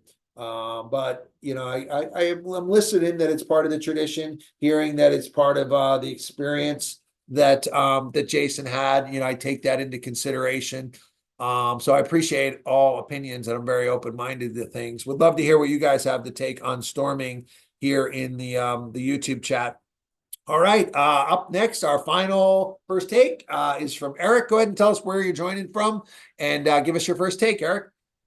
Hey guys, this is Eric Rimbo from Bakersfield, California, Bay Area sports team guy with the Niners and the Giants. Is still pretty sore from the Super Bowl loss, but at the same time, I was considering taking a look at lifting the salary cap in the NFL, at least doubling it to $500 million to spread that love around, to guarantee that some of the other players on the teams are getting paid, other than those quarterbacks and those receivers. I feel like the running backs are kind of getting shafted. And those guys, we also know that the NFL stands for not for long. So I think those guys, to shore up some teams, to protect their players, and also their futures as well. And I know that even by doing that, expanding the rosters, so if anybody does get hurt, that they're able to secure some more people on the back end as well. And I feel like we need to, and from a safety perspective, I think we need to carry more than just two quarterbacks on a team. There needs to be more, just in case of that, what happened with the Niners last year in the NFC Championship game. But I think a Purdy with a dead arm beats out their backup quarterback with two good arms. So I feel like that was what needs to happen there. But I think salary cap, doubling it, paying your players better, and moving on, and being able to compete at a higher level in the course of the season. All right, so let's respond in the YouTube chat to Eric's take on the NFL expanding the salary cap. They did just announce that they're increasing it $30 million this year. I have no point of reference to what that means or how that impacts me or any of the players. I think to us as fans, we want to see people get paid. We want to see players play. Like, we're on the players' side in everything that we say and do, right? So I can see players and fans wanting this. Is there any point of reference for how feasible this is, right? If it means for example, if you give me a choice of all the games are going to streaming and I'm going to have to pay-per-view to get the Super Bowl in order to pay for the players to double, no way. Right. So I think, you have to look at this in conversation in a container here. And to me, it's also a supply and demand. Kentucky on the run here. I see some people cheering. They just got a nice and one and are starting to pull away from Mississippi State. If the bottom line is if running backs become a commodity, even if we raise the salary cap, that money's not going to go to running backs, in my opinion. That's really what's happening to the running backs here. All right, we got 1 minute to go. Let's tune into this Kentucky-Mississippi State game before we take some takes on these other games that are coming down to the wire here. On my TV, Kentucky's up 6 now. Wow. Let's hear from Jeremiah. What happened here? How did Kentucky pull ahead? Big comeback led by Reed Shepherd, who, just quick fact, his father played here between 96 and 98. Won 2 championships, went to 3 Final Fours, won the MVP of one, hopefully like father, like son. Starting to turn it on. We've been out-rebounded, I believe. I haven't looked at the stats, but watching it seems like we've been out-rebounded, but our shots are starting to fall, playing good defense. Yeah, I mean, this is looking like Kentucky's at the line right now too, right? They're going to ice it here. Big choke job by Mississippi State at home. Could knock them out of March Madness. Very impressive win for Kentucky to come back if they hold on to this.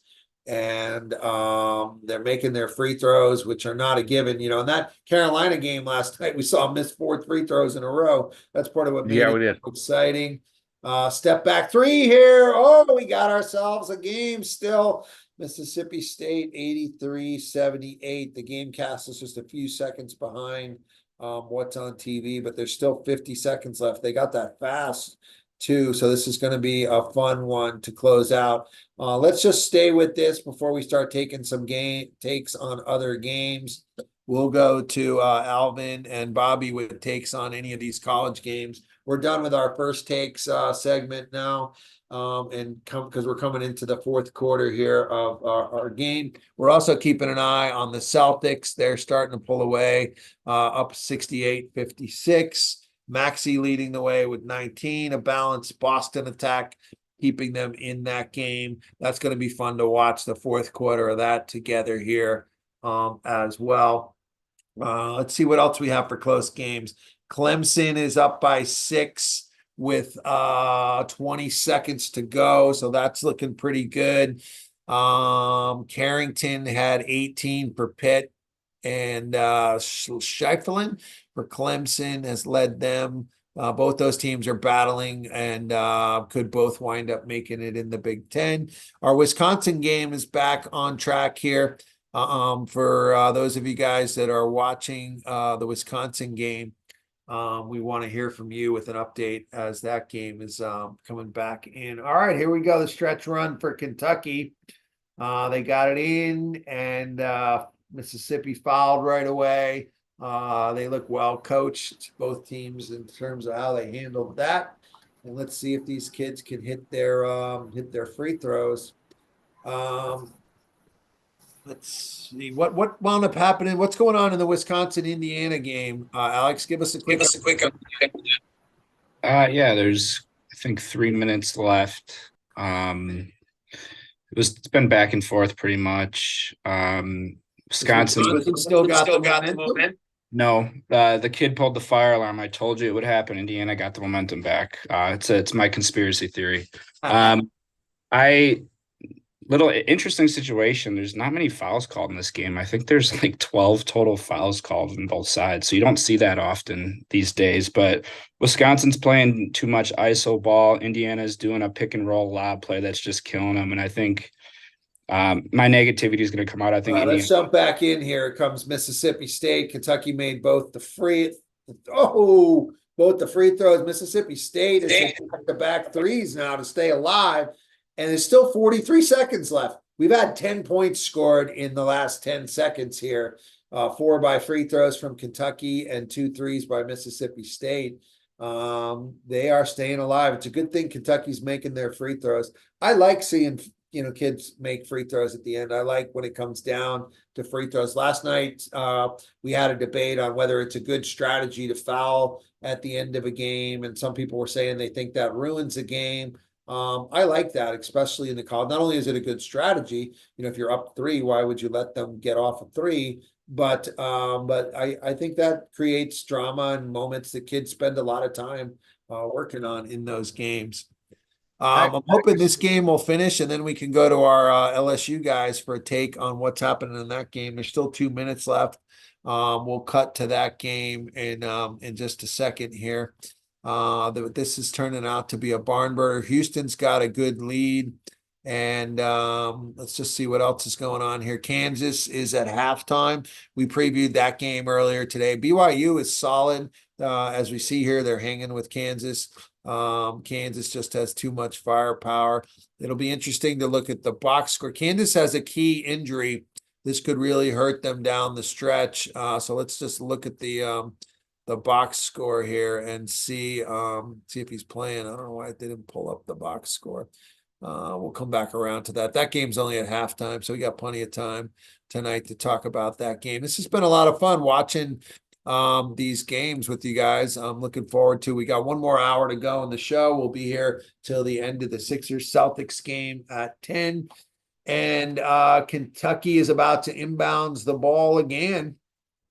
And they got it into their free throw shooter. Oh, they blew it. Mississippi State couldn't get the foul. Man, I got to tell you, from the ref's point of view, the end of these games, it's very, it's one of the tensest things. Like, you want to give those players every chance to steal the ball. You don't want to guess at a foul, but you also got to call the foul when it happens, right? I don't know if Mississippi State's going to claim they missed a call there. All right, while Kentucky's at the line, let's get a quick update on LSU from Alvin. LSU is trying to find a way to lose this game at home. They've blown a 13-point lead that they had in the first half. LSU is now up 65-64, but they're losing this game. Can you imagine this? LSU is shooting 50% from the 3, 47% from the field, while Georgia is shooting under 40% from the field and only 25% from the 3, but only down Hey, I'm going to 1. jump in because here comes Mississippi State again. They're going for the quick 2 this time, and they got it. Interesting, they've hit 2 threes in a row. This time they got the quick 2. I hope they're not giving them an and 1 on that. They've stopped play after this bucket. I wonder why they went for 2 this time. I guess maybe the ball was in a different player's hands, and they are giving him an and 1, right? So that's worked out as good as it possibly could have there. Short answer is that LSU is just between double-digit turnovers and too many offensive rebounds. They're letting Georgia get double-digit offensive rebounds, which is keeping them in the game. Yeah, well, let's hope LSU gets this win. I know they really need it. It'd be big for you. Georgia's right on the bubble there, too. All right, Mississippi State is at the line for this and 1 here. They really need this. This would cut it to 3, right? They will have scored 9 straight points or 3 threes. And here comes Kentucky. No timeouts left for Mississippi State. They can't foul. They can't get them. Great job by Shepard. Oh, he threw it away, though. Oh, my gosh. What is this call down here? Love to hear from you guys in the YouTube chat what you're seeing in this call here. Let's put this in the YouTube chat. What as we get the replay? Oh, I don't know. That's a loose ball. Both players have an equal shot at it. If anything, it's a foul on Kentucky. Is that what they called? If they're putting Kentucky on the line here, that does not look like a good. No, it is Mississippi State on the line. Okay. Wow. Kentucky's really trying to blow this game. I don't like that call, but those are big bang calls. It could go either way. You can't. harp on it. You got to come back and play. Yeah, that's the thing with that Knicks call last night too. Detroit, even after the call, let up. They weren't boxing out on their free throws. Mississippi State has been clutch here. They've got it down to 1 now. Wow. So you got a foul, right? In college, there's only 20 seconds left. Oof, oof, oof. I don't think I think he got all arm on that. And LSU down 1 with 16 seconds. They got the ball. See if they can pull it out. nice, yeah. So they're gonna have to foul. Georgia's gonna have to foul to keep that alive. Appreciate the update on that. What's going on in the Wisconsin game? Can you give us a quick zinger update on that? Alex? Yeah, game's tied. Wisconsin, or Indiana just called a timeout with a minute left. They have Who's the got ball. the ball? Indiana has the ball. Oh wow, Indiana's gonna get I guess They have it's a minute left. Minute left. Yeah. Wisconsin gets last possession, ideally. So we'll see what happens. Yeah, we wound up all games wound up close. They all look like blowouts in the first half. That's the beauty of basketball, right? It almost always comes down to the end. My dad is 83 now, and we watch a lot of sports together, and he has this thing where he won't watch a game till the last 2 minutes anymore. So it always comes down to the last 2 minutes. And if it's not close in the last 2 minutes, then I don't want to bother watching. LSU survived, just as a heads up. It won 67-66. So Oh, well, what happened on the last play there? Kentucky's Yes! one. We had some delay there. What happened on the last play there? How'd they win that, Alvin? Oh, you're on mute still. Believe it or not, my TV cut out. I was trying to get it back on. I was looking at it online. Zan, did you see the ending? What happened with that, or Bobby? yeah, so it was just a wild scramble, and he won. They held him. That's what they wanted. So they stopped him. They stopped him from scoring, and they Here comes won. Mississippi State down 3. You got to go for 3 here. Whoop, deep 3. Oh, he got it. Wow, they are going. This guys can storm the court if they win this one. I take back everything I said. Kentucky needs a timeout here. They look a little disorganized. Wow, Shepard at the buzzer. They're going to have to go to review, but I think he got it. Wow. Tell me in the YouTube chat. That's crazy. You got Wow. that in on time. You think you got that? Whew, it was close. It was close. We need a replay. I must be behind because I haven't even seen. No, he got it. Yet. He got it. He got it. Wow. He got that for sure. We win. Go to the replay here. Hey, that's what I said about Derek White. Yeah, second and a half left. He got it. And you know what? He Yeah. played a great game. He came off the bench. Great game by Reed Shepard. He was the MVP. He had a great game. NBA stat line. He got it in plenty of time. Yeah, they weren't showing the clock in the first angle, but now that we see the replay, definitely good. Wow, Shepard. What year is he over there? Is he a freshman? He's a freshman. Wow. That was a great game. Freshman off the bench hits the game winner. Oh, they're putting some time on the clock. No. Oh no. It's crazy. Just to get some more ratings, drag it out. See, this is where they need it. They need the rule where you can advance the ball. This is pretty much. Yeah, it should be half court. Yeah, SEC baby. They need that rule in college. It would be. They just need the 4 quarters. Like in the women's basketball, they have it like 4 quarters. They advance the ball last 2 minutes. I do not know why in men's basketball they still do the 2 halves and don't advance the ball. It's stupid. The not advancing the ball is bad. Yeah, this is ridiculous. It should be at half court. Huh. I guess they must like those plays. Every 1 in a million, Leitner hits one of those, or somebody does, right? Who was that other guy that hit one? You guys will probably remember before I do. It was in the tournament. All right. Well, that was an awesome game down the stretch. Yeah. Shoot. Celtics are taking the lead here. Yeah, let's have a quick trivia to see who can name any players that have made a shot off a full court pass like that. Besides Leitner. Besides the Leitner one, there's one other one in the tournament. The guy played in the NBA for just a little bit. I can't think of his name. Wasn't it like Bryce Drew? Bryce Drew. Yeah, that's the only other one I can think of. Mm-hmm. Right. Every team started running that Bryce Drew play after that. All right. So this is the Texas Tech game that's tipping off now. These are two bubble Big 12 teams. Texas was my pick last year to go all the way.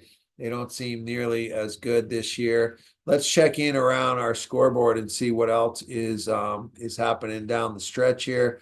LSU won their game. That was a really exciting finish. If anybody has any updates on any of these games that are in action or have gone final, would love to hear from you guys. Let's just run down the scoreboard here. So Cincinnati is cutting it close. That game's over on ESPN2. Let's hop over to that and watch the ending on that one, right? It is on ESPN2, right? Yeah, NC State, Florida State is coming up next. Indiana held off Wisconsin. So yeah, they just did 2 free throws to essentially ice the game. Yeah, so they'll win. Still 21 seconds left, though, right? So Wisconsin's. What channel is that game on? That's on Peacock. It's on It's Peacock. over. It's over. Don't worry about it. Wisconsin's pathetic. I don't know why I cheer for them. Yeah, the game cast is a little behind. I'm probably the last person still paying $200 a month for old-fashioned cable TV, so I still have channels. I pay for it. Who said that? Makes 2 of us. So yeah. I think I get everything 1 second before you guys that are on the apps, the streaming apps. Though that's the only thing. Because I felt like I was ahead of some of you with the Kentucky game there at the end. Kind of spoiler alert for when you're watching it. Kansas is off to a 10-point lead, although that's a solid performance against them. What else we got on the slate here tonight? Wake Forest coming off their upset of Duke. There's Surgeon trying to make the tournament. They should beat Notre Dame. FSU and NC State, 2 bubble teams. Texas Tech, some bubble teams. Iowa, Penn State. Penn State's not so good this year. Arkansas, what happened to them? Like they've been a solid tournament team the last couple of years. They just must not have the talent this year. And then these are our late games. Utah State is ranked, and San Diego State is not ranked anymore. That's last year's Final Four team. Good slate of games here tonight. I can't believe there's not really a college basketball red zone channel. One of my goals as we expand this show is to hire someone that can kind of on the fly, clip some of the highlights from the games for us. And then we could actually show those, because you can't show the game live on online, right? That's copyright, but you can show highlights from games in your content. And so it'd be cool, if we got some highlights and could kind of have like a red zone channel going here. That's my vision for this. I don't know, we're obviously just building this with the March Madness coming up. I'm excited for the conference tournament. We're going to have a bracket challenge with the conference tournaments coming up, so that should be a lot of fun. Looks like Houston has got this game locked in now, as Cincinnati is missing some free throws. Don't say that, because they're trying to blow it.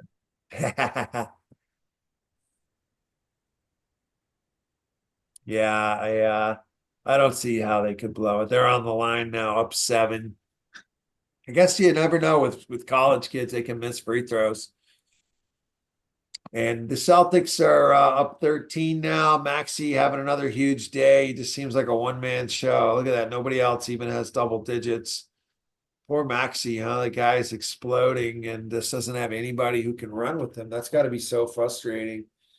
If anybody has a take on this game or has been watching it, I think I'm going to flip over to watch it here once Houston ices this. This game's on TNT. I've been watching the box score because I've been watching some of the other college games, but I've been watching the box score consistently for the Sixers game. And the thing that sticks out to me the most, that makes me furious right now, is the fact that Paul Reed has been on the floor for a good minute, and literally the only thing he had to show for it that he had 3 rebounds. Oh wow! Wow! If I could pull up the box score now. So Paul Reed, he has 14 minutes, has 0 points and 3 rebounds. Wow.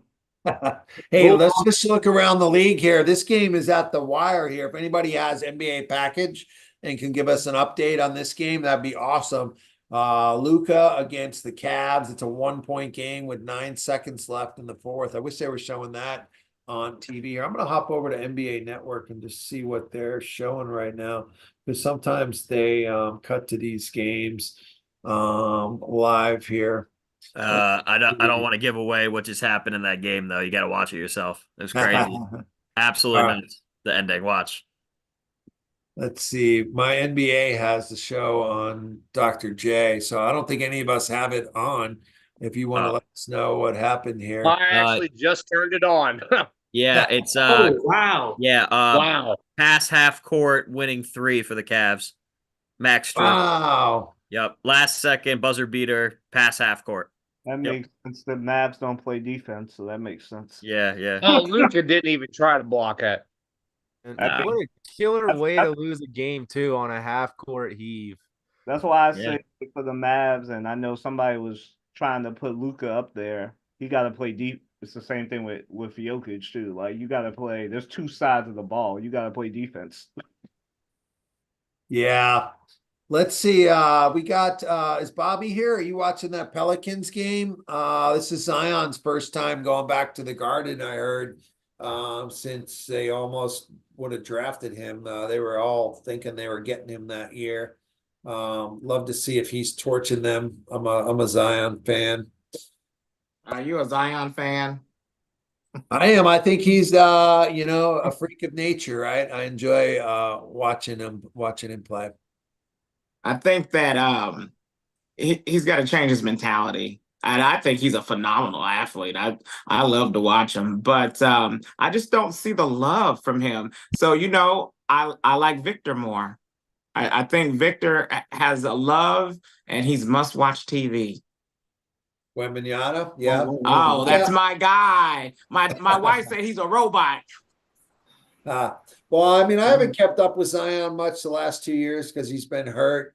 I'll tell you, I in college, like he got hurt and was questionable to play in the ACC tournament, and he wanted to win. Like, he was already I remember he was already the consensus #1 pick. There was no reason for him to play. There was a lot of debate that he should sit out, and he wanted to play. He said for his teammates, not necessarily for the love of the game, but and that impressed me about him going back to his college days. Maybe New Orleans is kind of ruining him. He needs to change the scenery. It's hard to stay down there. Well, he's a great. Zion, best player on the floor tonight. I can tell you that much, other than Bi. He and Bi got 18 and 18. He got 5 rebounds, 4 assists. He's 6 of 14. This kid is a walking double. I don't care how many hamburgers he eat. I don't care what chef he has at home. He's still gonna get you 25, at least 10 rebounds. He could triple. The only thing I think, if he truly got in shape, he can average a triple double. He could be up there in triple doubles. That's how good. Yeah, well, he he's is. got the athleticism too, for sure. I just think that I always worried about his body, and he jumps so high, he comes down. I just think his knees are just gonna kill him. In about 5 years, I just think his knees are gonna be shot. Kind of like the way Blake Griffin. How old is he? Yeah, like he should have played DN. Mm-hmm. Larry Johnson. There's no way he'll last 5 years. I think it's like, can he get through any one season at all? Right. But I love his athleticism. He's amazing. Yeah. How old is he? Hey, so what if the Knicks offered you Julius Randle? Would you take him swap for Zion? No, we already had Julius Randle. We had Julius Randle. He's been great, though. He's under better New York. now. He's like an all-star under New York. That's what I'm saying. Guys overachieve in New Orleans, it seems like.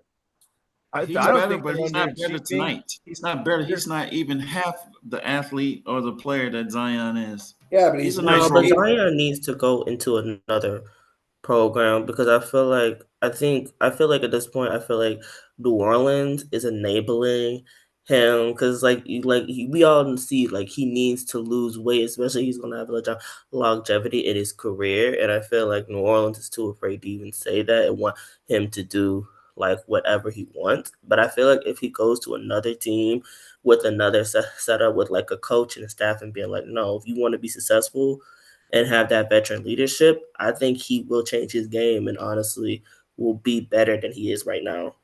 I think Facts, I agree Jordan. with that take, Jordan, but a positive sign, he was supposed to be a scratch tonight and decided to go ahead and play. Yeah, I think he wants to show out for New York. You know, they all were really high on drafting him that year. I think he's I will doing feel as though, awesome like, too. He's only He's averaging 23 for the Pelicans this year. They were barely snuck in the playoffs last year, missed the playoffs the year before. With him healthy and back on the floor this year, they're a 6th seed and will play right now. If you look at the standings, they'd play the Nuggets in the first round of the playoffs, and sign me up for that series. Zion versus Jokic. I love it. The Pelicans have completely unlocked a whole new lineup. I call it the point Zion lineup. They have been they surround shooters around him. He's bringing the ball up the floor. That is a huge mismatch, having Zion bring the ball up the floor. You can get him. He flies off those ball screens and he can power his way to the basket. New Orleans has no answer for Jokic. None. Cam, you my number one NBA guy. Appreciate that.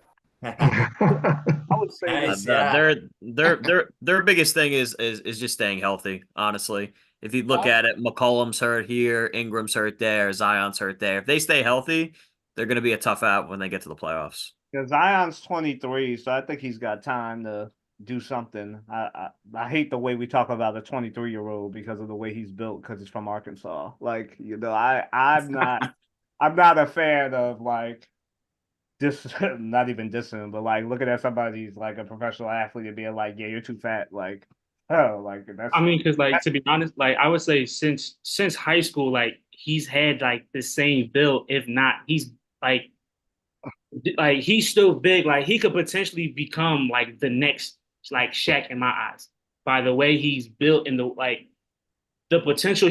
Like Zion in a way reminds me like of Ben Simmons in a way as far as like the dedication to the game. Like you have the ability to become one of the best players in the league right now, even though you still have the stats you have now. And you say he averages 22 a game. You can if you really into the game and you really dedicate yourself, you can average probably 30 a night. You can be up there with Embiid and Jokic and Bron and average 30 a night. Like you can really bully the guys that you go against every night. But if you're not into it the way that you should be and the way people see your potential, like is there really a chance to really say like he had the potential? Nobody wants to say with Zion, he had the potential, but X, Y, and Z didn't happen. Like that should not be the case ever with Zion. Since high school, we've been saying he's gonna be one of the best players in the league. But he's come short. All right. Let's I want to rein this into our game of the night here. I've been waiting patiently for Boston to get on, right? Being a Boston guy, and I'm wearing my Tatum shirt here today. Rook takes the king, Tatum Duncan on LeBron. And you know, we haven't covered a Boston game in the 3 weeks we've been on the air here, and then this game was on tonight. And I was listening to what the crowd wanted, more college talk, so we focused on that. I gave up my Boston game to dive into college. I also realized Boston is going to be on TV. 9 of their next 10 games are on national TV, which is insane, but that's how good they're playing. So let me get some takes from you guys. We'll use the Zoom raise of hand on Boston. Tell me either why they're going to not win the championship this year or why they are going to win the championship this year. And let's try to hear from some people we haven't heard from yet. If you have a take on this topic, we don't want you to give a take just for the sake of a take. And next, after this, we're going to talk a little bit of football here because it's combine and draft time here. And but let's first go on this game of the night here, the Celtics game, and just get our takes on this. And let's try to keep these 1 minute each so everyone can go. All right, Alvin, you were quick on the draw. Go ahead and lead us off. Honestly, I think your Celtics could definitely win the championship with that starting five that they have with Porzingis, Drew Holiday, Brown, and Tatum, and how deep your bench is. I just don't see them not coming out the East and going What to do the you like on finals. their bench? Tell me about what you see in their bench. Uh, the little point guard number 11 is real tough. Pritchard. Yeah, I love Yeah. Pritchard. I love the tenacity.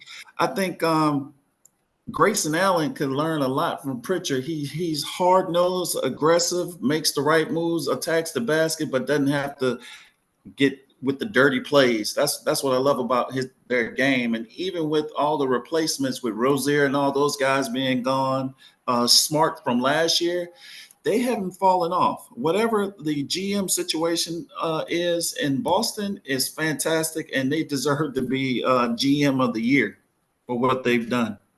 All right, good take there. You know, Pritchard had a great college career. I'll be honest, when Celtics drafted him, I was like, I love this kid in college, but what are you guys doing? I've been very surprised how he has developed. There's always a spot for a pure shooter. He's a great shooter and has really developed some, right? So Celtics bench is Pritchard and Horford. I'm not a big Hauser or Cornette fan. We want to see them get Tillman into the rotation. They traded for him and Springer, actually. If anybody has a take on Springer coming over from Philly, I think he'll play in the playoffs as our defensive guy coming off the bench. All right, let's go next to Jordan. Tell us why the Celtics are going to win the championship or not win it. Well, okay. Well, because I went to school up in the Northeast, I've always been watching like the Boston Celtics, especially ever since like Jaylen Brown actually got drafted. And I feel like this year is definitely going to be the year for them to win it. I feel like, like they definitely have like the most complete team in the NBA right now. And right now they're just on like everybody's on the same thing. Everybody's body's on the same line, and it's going really supposed to do. It's just my thing is when they go to the playoffs, who is going to be their primary ball handler? That's my issue with the Boston Celtics. Who's going to be their primary ball handler? I know they have Drew Holiday, which I love, but the thing is when the crunch time, you want the ball, of course, in Jason Tatum's hand. Is Jason Tatum going to turn over the ball? And also, is Jaylen Brown going to be like, F it, I'm going to shine and want to get the ball and ball hog? Yeah. Yeah. So a good take there. The first part I think makes a lot of sense. This is a team that's kind of paid their dues and been hanging around and gaining their experience. And that's generally how teams ascend. It's kind of like the 49ers. They've been knocking at the door for a while now, ascending. And an interesting note that we had so many 49ers fans here tonight. I think that speaks well for the popularity of that franchise.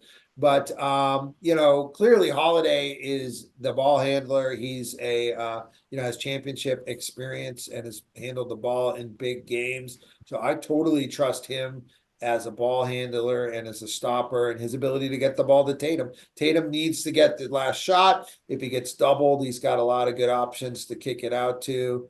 Porzingis can knock down an open shot. Jaylen Brown can as well. I feel like the ball has to go to Tatum down the stretch. That was, as much as I love Marcus Smart for the culture he built in Boston, he would shoot a lot at the end of the game. And I'm like, bro, you're open for a reason. Like, they're leaving you open. Swing the ball to Tatum or Brown. Those guys need to be taking the shots at the end of the game, in my opinion. All right, good take there. Again, let's try to keep these to 60 seconds. We'll go next to Alex. Tell me why. I know the Wisconsin guy is going to tell me why the Celtics are not going to win the championship this year. And you're right. I think obviously it's going to be between Bucks and Celtics in the Eastern Conference. And I hope it is, because I think that's going to be an entertaining series. But Celtics, I disagree with Alvin. I think their bench is not very good. It's not very deep. You actually pull them up right now. Every one of their bench players is negative efficiency. I think they're scoring 6 points. you could just chalk that up to a bad game, but I think that could, run them out of gas in the playoffs. Same issue with the Bucks too, though. So similar there. Boston, though, I think what's going to help them is their 3-point shooting. If they ever fall behind in a game in the playoffs, they can come back in the snap of a fingers with that 3-point shooting. They do have the best starting five in the NBA, so that's a good thing. But I think they run out of gas, and aside from the West, I think the East is up for grabs. But I don't see Boston doing it. I think that again, Jordan brings up a great point with their ball handler. Drew Holiday's okay. But I think it's going to be between Derek White and Drew Holiday bringing up the ball, and I don't think that's going to cut it in the playoffs. Yeah. Okay. The interesting thing will be Milwaukee plays big, right? So they play Lopez and Giannis. And that means if Boston sticks with their starting five, Porzingis takes Lopez, Tatum is going to have to guard Giannis. I am so looking forward to that. It's going to be a good. two-way street. Giannis will have to guard him too.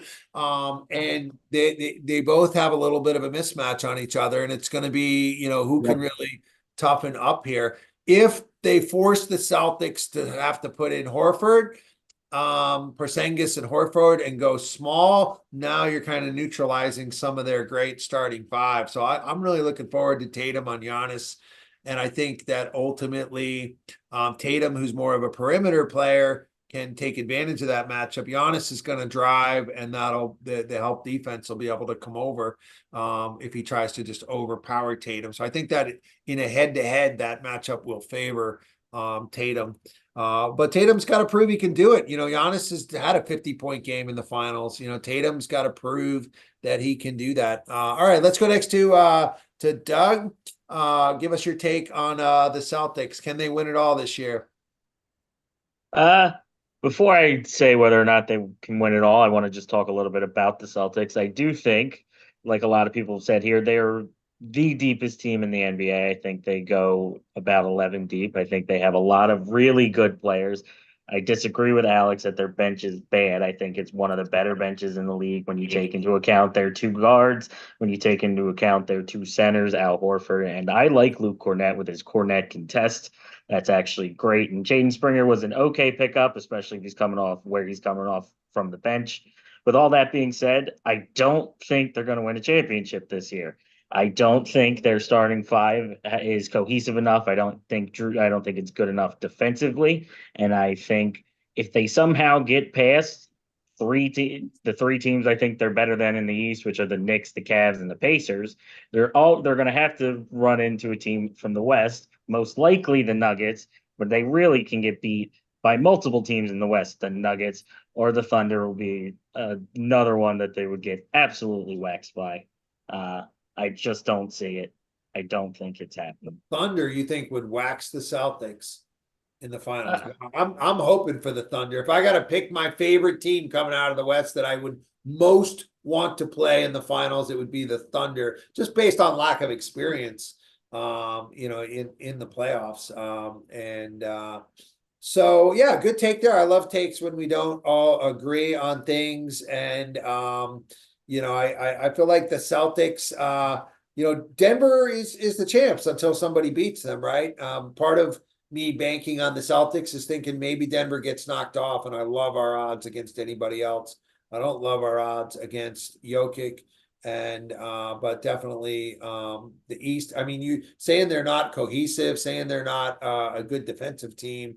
I don't see that at all. They're the best defensive team in the league, in my opinion, and they have the most cohesiveness, meaning a lineup that's mostly been together and is playing well together, from everything that I'm seeing here.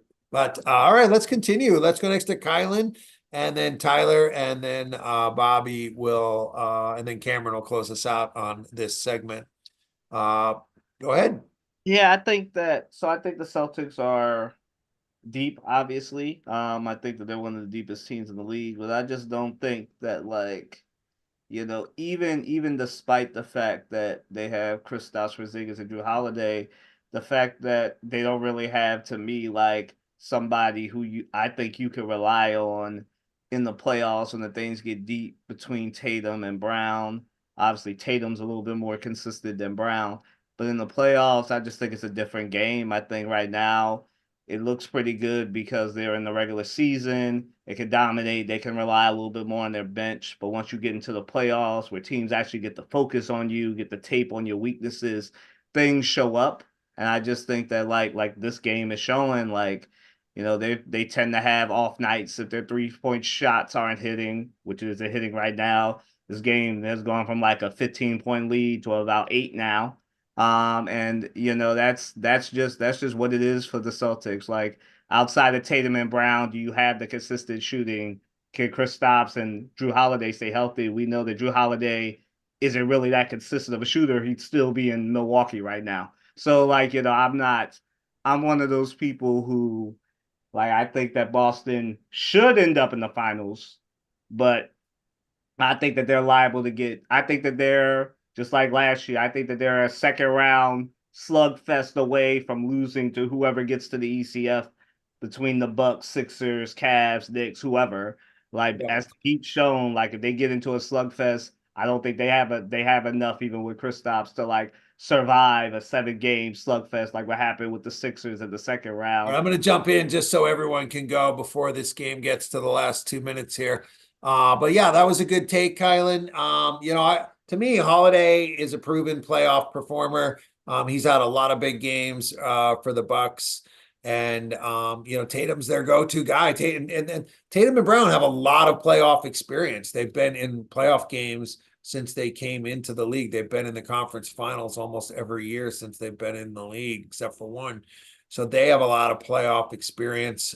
It's interesting to me. We've heard at least 3 people talk about bench.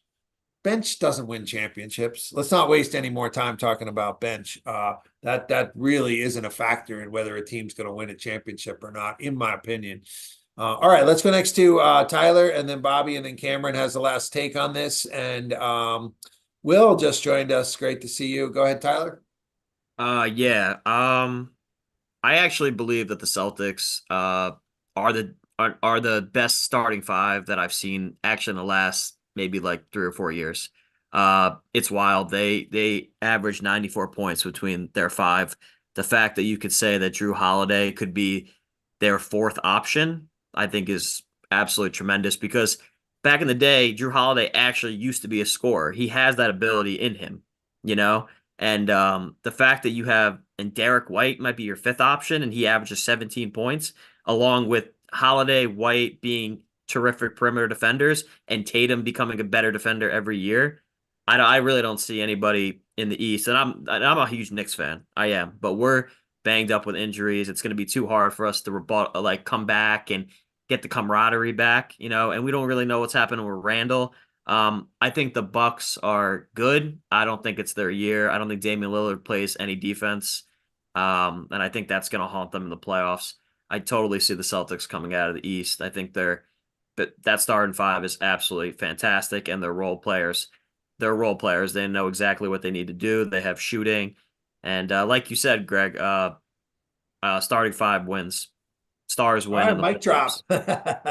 Yeah, well, yeah, you're right. But and I'll just preface that. I said bench doesn't count. It's not the starting. I don't believe it's the starting 5. I believe the team with the best player typically wins the championship. There's a few times in history where the team has beaten the best player, but in general, it's the best player. And that's why I still would favor Jokic until Tatum can step up. If Tatum goes through Giannis and then beats Jokic, like has now stepped up and is the best player in the league. And that will be why they win the championship, if he's ready to step into being that and being consistent, and he's got the best supporting cast around him to be able to do that this year. All right, Bobby, and then Cameron, and then we're going into football, and we'll start up with Will on football. Go ahead, Bobby, tell us about your take on the Celtics. Well, I'll tell you guys, I love the Celtics, man. I think they're the best team in the East by far.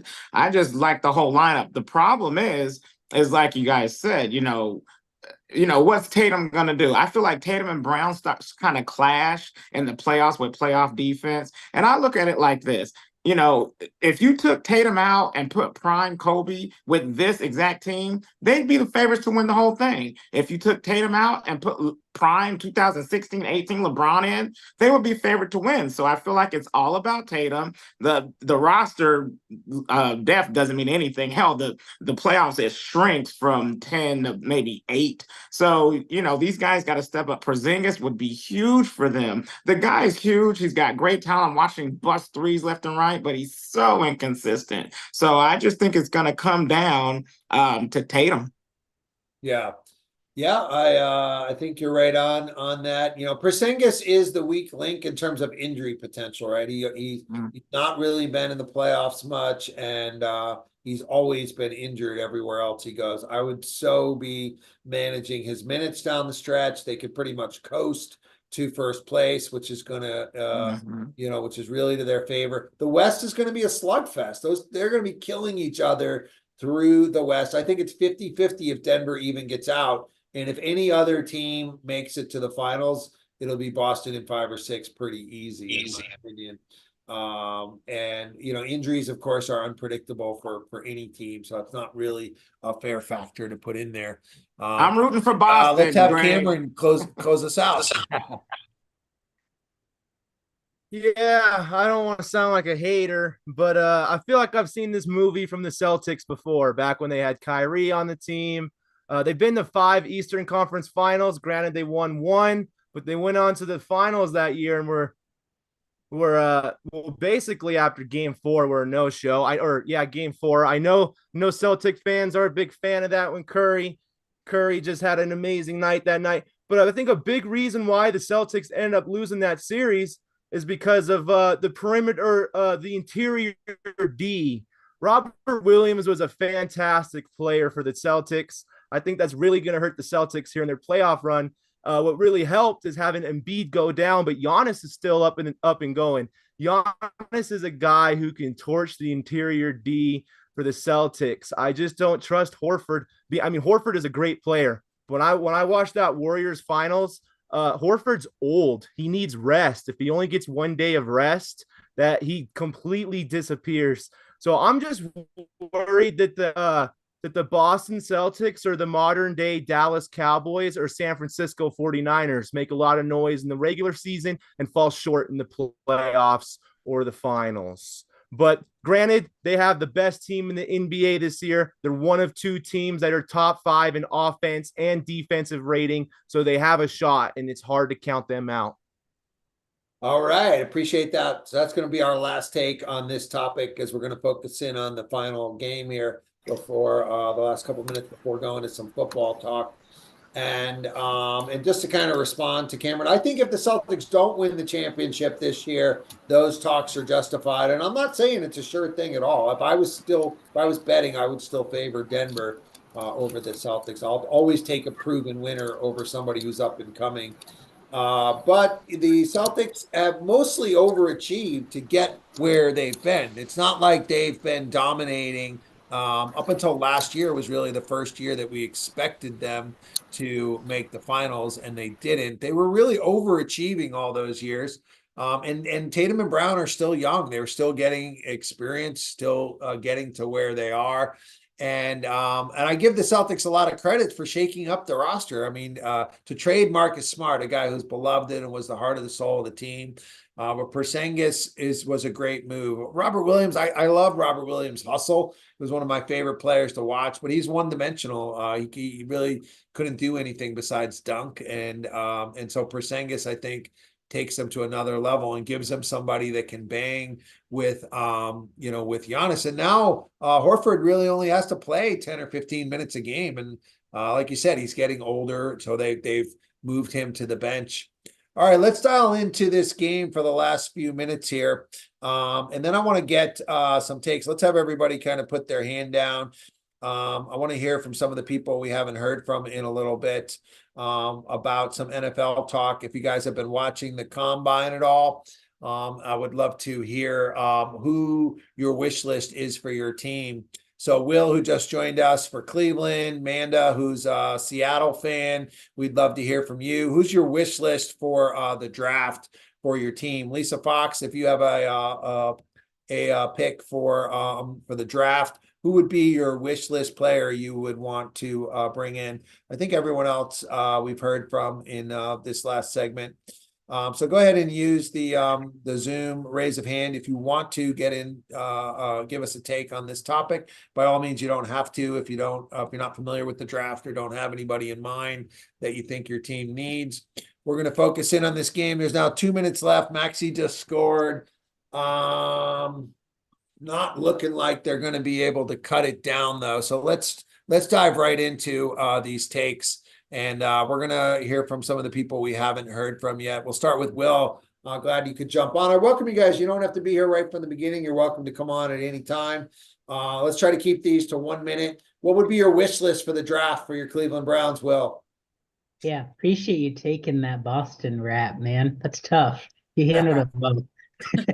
As a Boston fan. If they were talking bad, I don't know if I could handle it as well. But Xavier, I could have said I make you guys all argue why the Celtics are going to win, right? But I want to get the truth here of it. Appreciate it. Yeah, I would say a wideout, man. And I mean, I don't think we have a pick until like the 4th round because Houston has them all. Oh, that's right. You guys are still paying the price for that. Oh my gosh. Yeah, we're going to be paying the price for a long time. But I mean, I think Texas or Washington, one of you guys might know, like Texas or Washington's got to have a solid wideout, right? Do they, one of them? Oh have a yeah. solid I that mean, they can get? Washington's guy is like a top 10 pick. Oh no, I'm thinking Texas or Washington might have like a secondary guy in the 3rd round. But So I you don't want a know. receiver in Cleveland? There's a guy named Xavier Worthy. I just looked it up and he's a guy. So Okay. I think All right, he's cool. solid, but Cool. I love when teams take receivers. They're always great fantasy sleepers. All right. Let's go next to Zan. Zan, who's your football team and what's your wish list for the draft? Yeah, so as you guys might have known from the last time I was on, and I'm a Chicago native, so I'm a Bears fan. And regardless of what the Bears decide to do with the #1 overall pick, it cannot pass on Marvin Harrison Jr. out of Ohio State. He is simply, without question, the best receiver in the draft. And regardless of what quarterback he's end up getting paired up with, he's going to be just as good, if not a little bit better than his dad. And yeah, I know he's yet to play a single snap in the NFL, but the way he was able to dominate the Big Ten and all college football at Ohio State will more than likely not be replicated again, at least for the next several years. So if he's there and the Bears are on the clock, they gotta capitalize. They can't mess it up. Well, I feel like they're for sure gonna. I mean, they would have to trade down. You won't get Harrison with your 2nd pick because he'll go top 5 for sure. No, I know. Probably he'll go top 4, maybe even top 3. And I'd like my Patriots to take him at number 3. Possibly. That would be good. He seems like a Patriots type fit, even though Belichick is no longer there. But yeah. Nice. Yeah. All right, good take there. Let's go next to Amanda. Tell us your football team and who's your wish list for the NFL draft.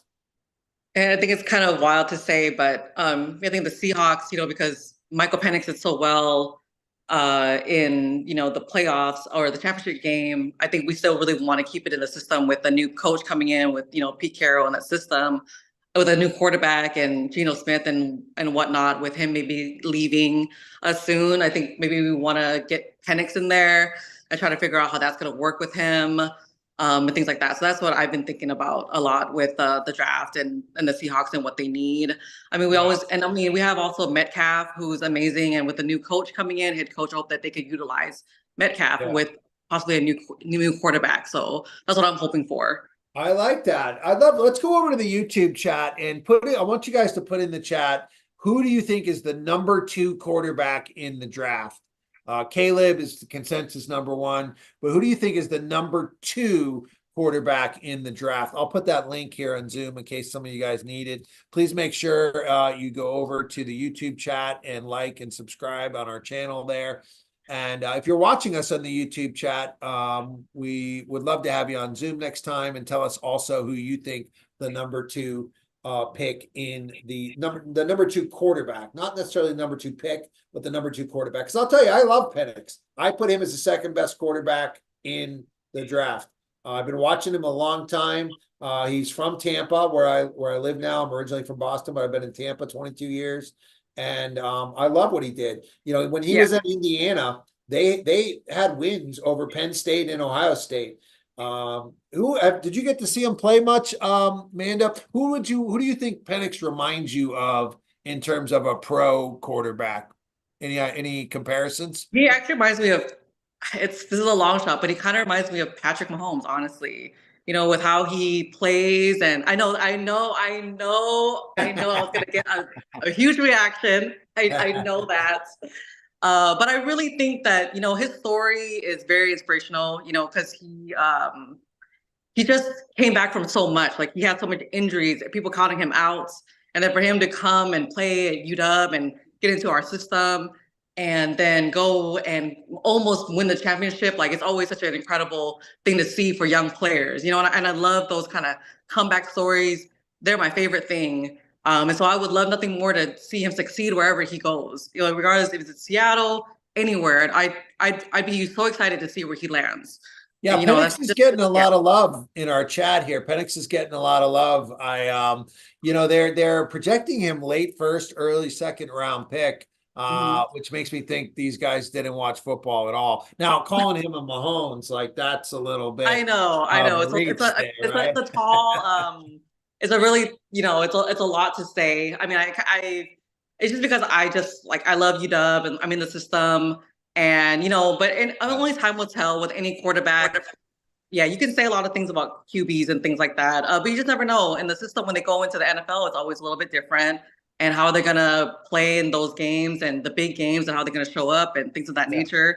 So it's always a test. You know, you just never know what you're gonna get. Sometimes people, just because the #1 draft goes somewhere, you never know if they're gonna work with that particular system, and if it's gonna be great. It's a team effort in the NFL. You know, and it's who wants to play for you and things like that. So that's just kind of what it is. Definitely, coaching and surrounding environment definitely makes or breaks a player. So I watched Penix both his games against Oregon and then both his games in the playoffs. So I watched only 4 of his games, a small sample size this year.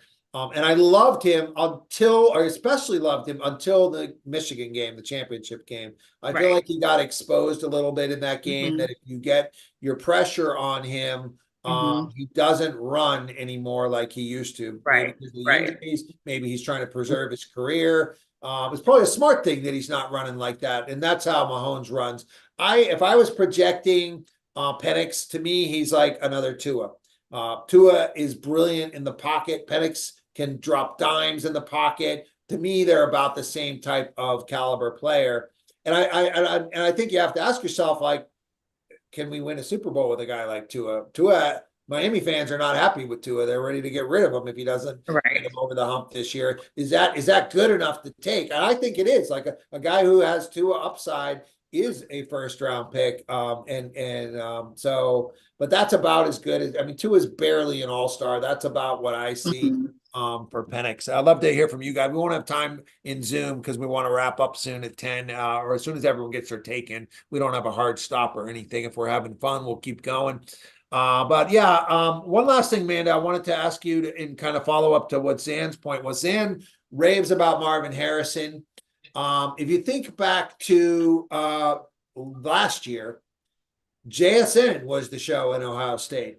It was really more the year before that. But Harrison was on that team and he played second fiddle to JSN. Now, I didn't get to see JSN play for the Seahawks this year. Did you see anything from him that says he's gonna step up next year? Because I think JSN is better than Harrison based on what they did in their careers at Ohio State. What do you think of JSN, Amanda?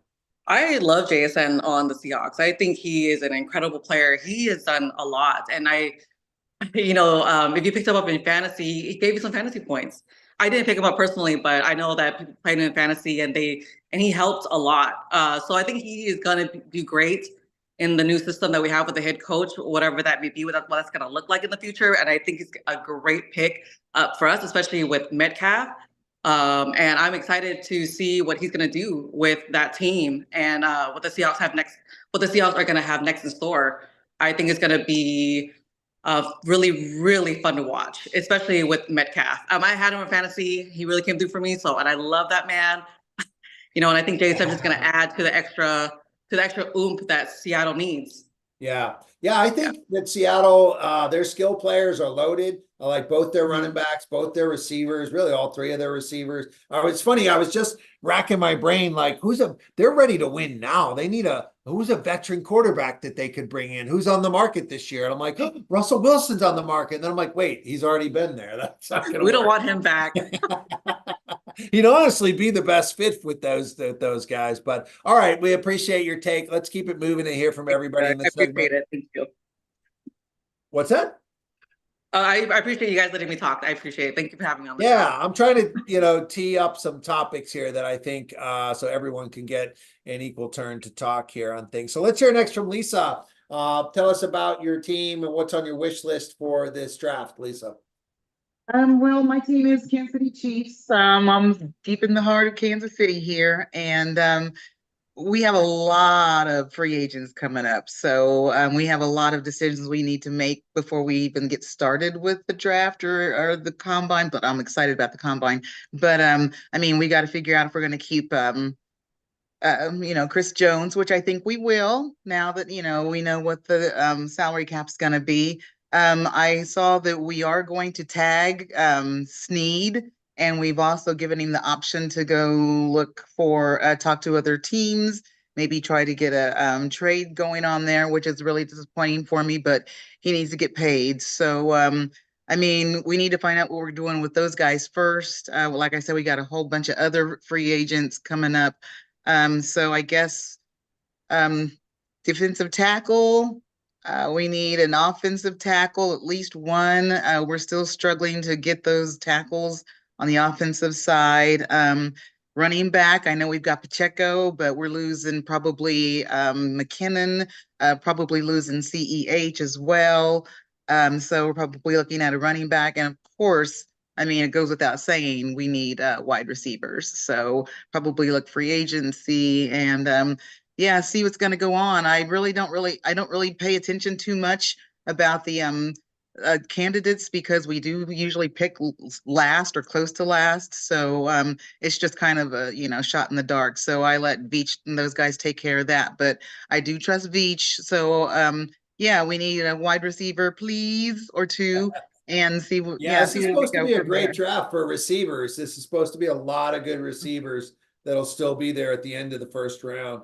So I think that's what I see Kansas City doing with their first round pick. All right, let's keep going on these. We'll finish with these wish list picks. Our game of the night has wrapped up here. The Celtics have finished off Boston 117-99. Let me see what is tipping off next. They've got Cavs and the Magic on my TV. I think that's highlights though. I'll need to see what game is coming on next. If anybody wants to give us a preview of that, we won't be staying on for a whole nother game. But let's finish with these football takes. We'll take Jeremiah and then Kylan and then Alex and Doug has been waiting a while. Did you have a take too, Doug? Let's go first to Doug. Who's your football team and what's your draft wish list? I think my hand was still up from the old basketball one, but I will give it a quick take.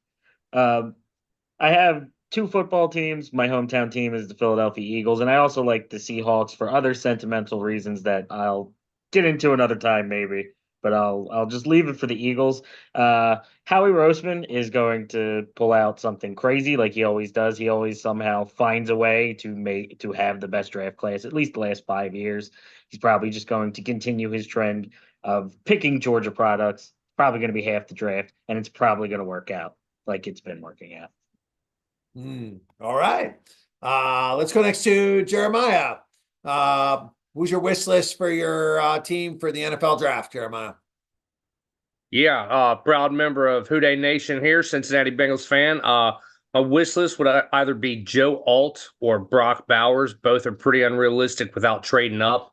I like the tackle Latham out of Alabama. This is probably more realistic. He should probably make it to 18, but definitely a tackle or a tight end in the first round. Ooh, they were just showing that half-court shot there from the Cavs. Man, who was that? Struss. Max Strus. Max Strus. Wow, Max Strus hitting a half-court shot to win the game. All right, yeah, I don't think if the Bengals could get Bauer, I think he'll wind up going top 10. I mean, that guy is a stud, tight end prospect.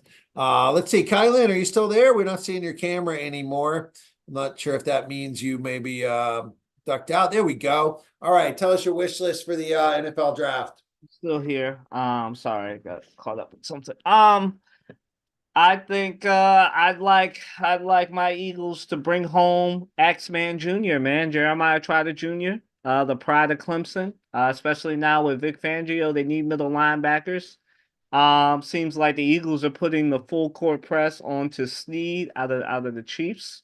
A lot of Eagles have been texting him, so I believe that they need a cornerback. So I'm going to assume that they'll get a cornerback. And then ultimately they also need to start looking at Lane Johnson's replacement. This came up last week.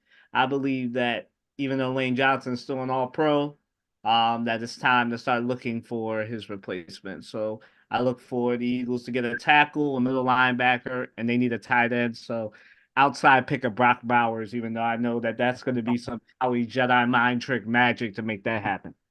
Your tight end is supposed to be good. I mean, he's considered. He got hurt this year. I mean, I don't consider him a weak link.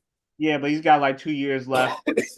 On like 28 is when he got drafted. Like when Zach Ertz was 28 is around when they drafted Dallas Goedert, and Dallas Goedert is like 27, 28. So it's about time that Howie gets that second tight end, because we love our 3 tight end runouts.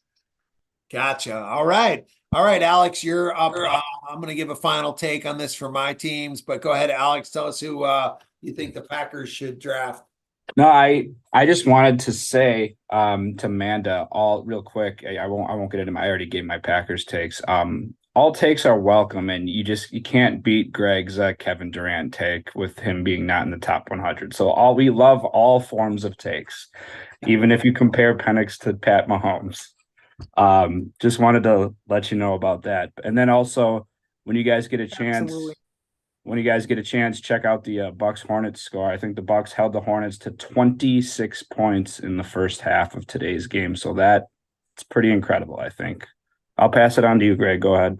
Yeah, I mean, the Bucks are looking much better since the All-Star break. I'm a Doc Rivers fan from his Boston days, so I'm hoping that he can get their act together and we can have an awesome playoff series. I believe if you want to be the best, you got to beat the best. I'm rooting for Embiid to come back. I'm rooting for the Bucks to get their act together and for us to have an awesome NBA playoffs.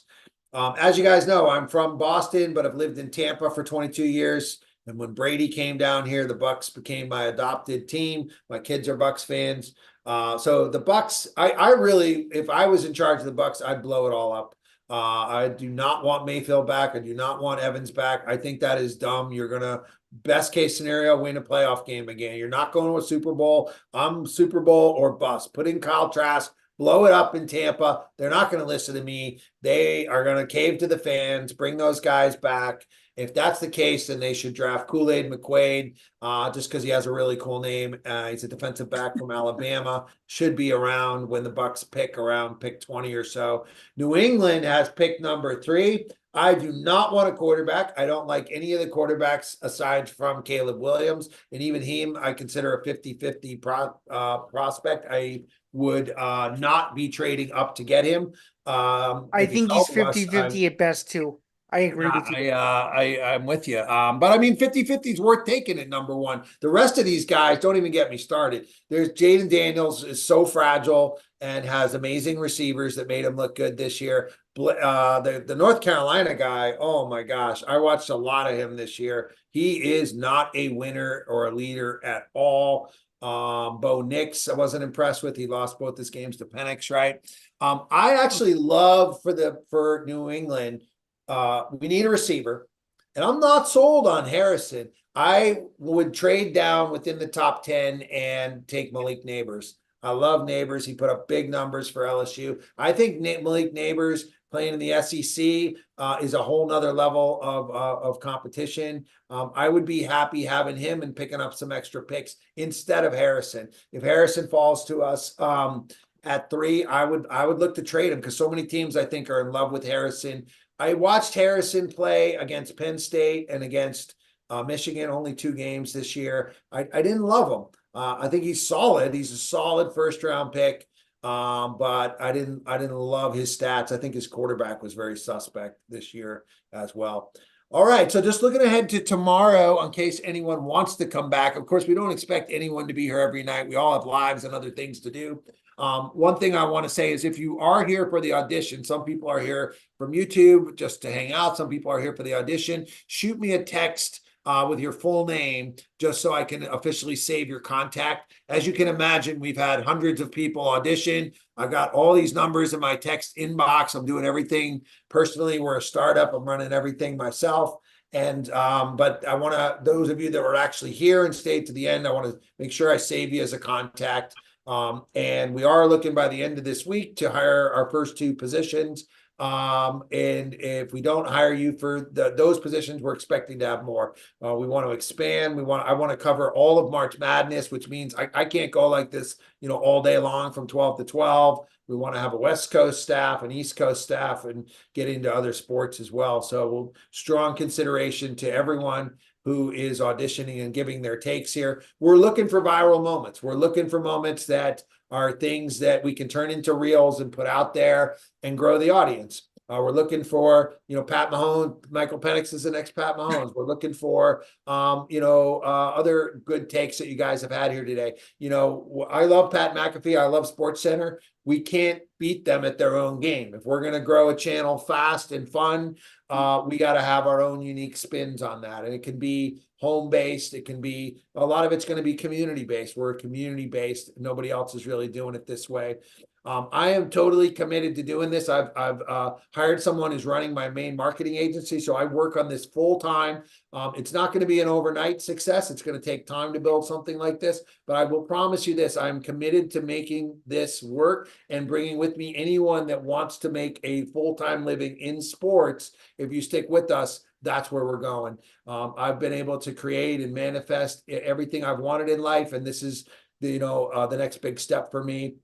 Is doing this. It's the first time I put myself out there on camera. I've been a behind the scenes person for a lot of people. So if you stick with us and keep following us and come when you can and be in YouTube and support us and engage, there'll be a place for you as we continue to grow this and become the next Barstool, but for the people. Just looking ahead to tomorrow's games, we're actually going to get to see Zion Williams. I love it. New Orleans is playing the Pacers tomorrow night. That is on ESPN. That'll be the NBA game of the night. Plus, we'll be doing the full college board tomorrow. There's some really good college games tomorrow as well. And just to be totally transparent, what we're doing is I've actually set this up in 2 places on YouTube. So we're kind of getting double reach, double bang for our buck by covering an NBA game and covering all the college games. And our plan really is there are people online that come looking for these games. They want to watch them or they want to be in chat, and we're hoping to scoop more and more of those people up. Some of those people,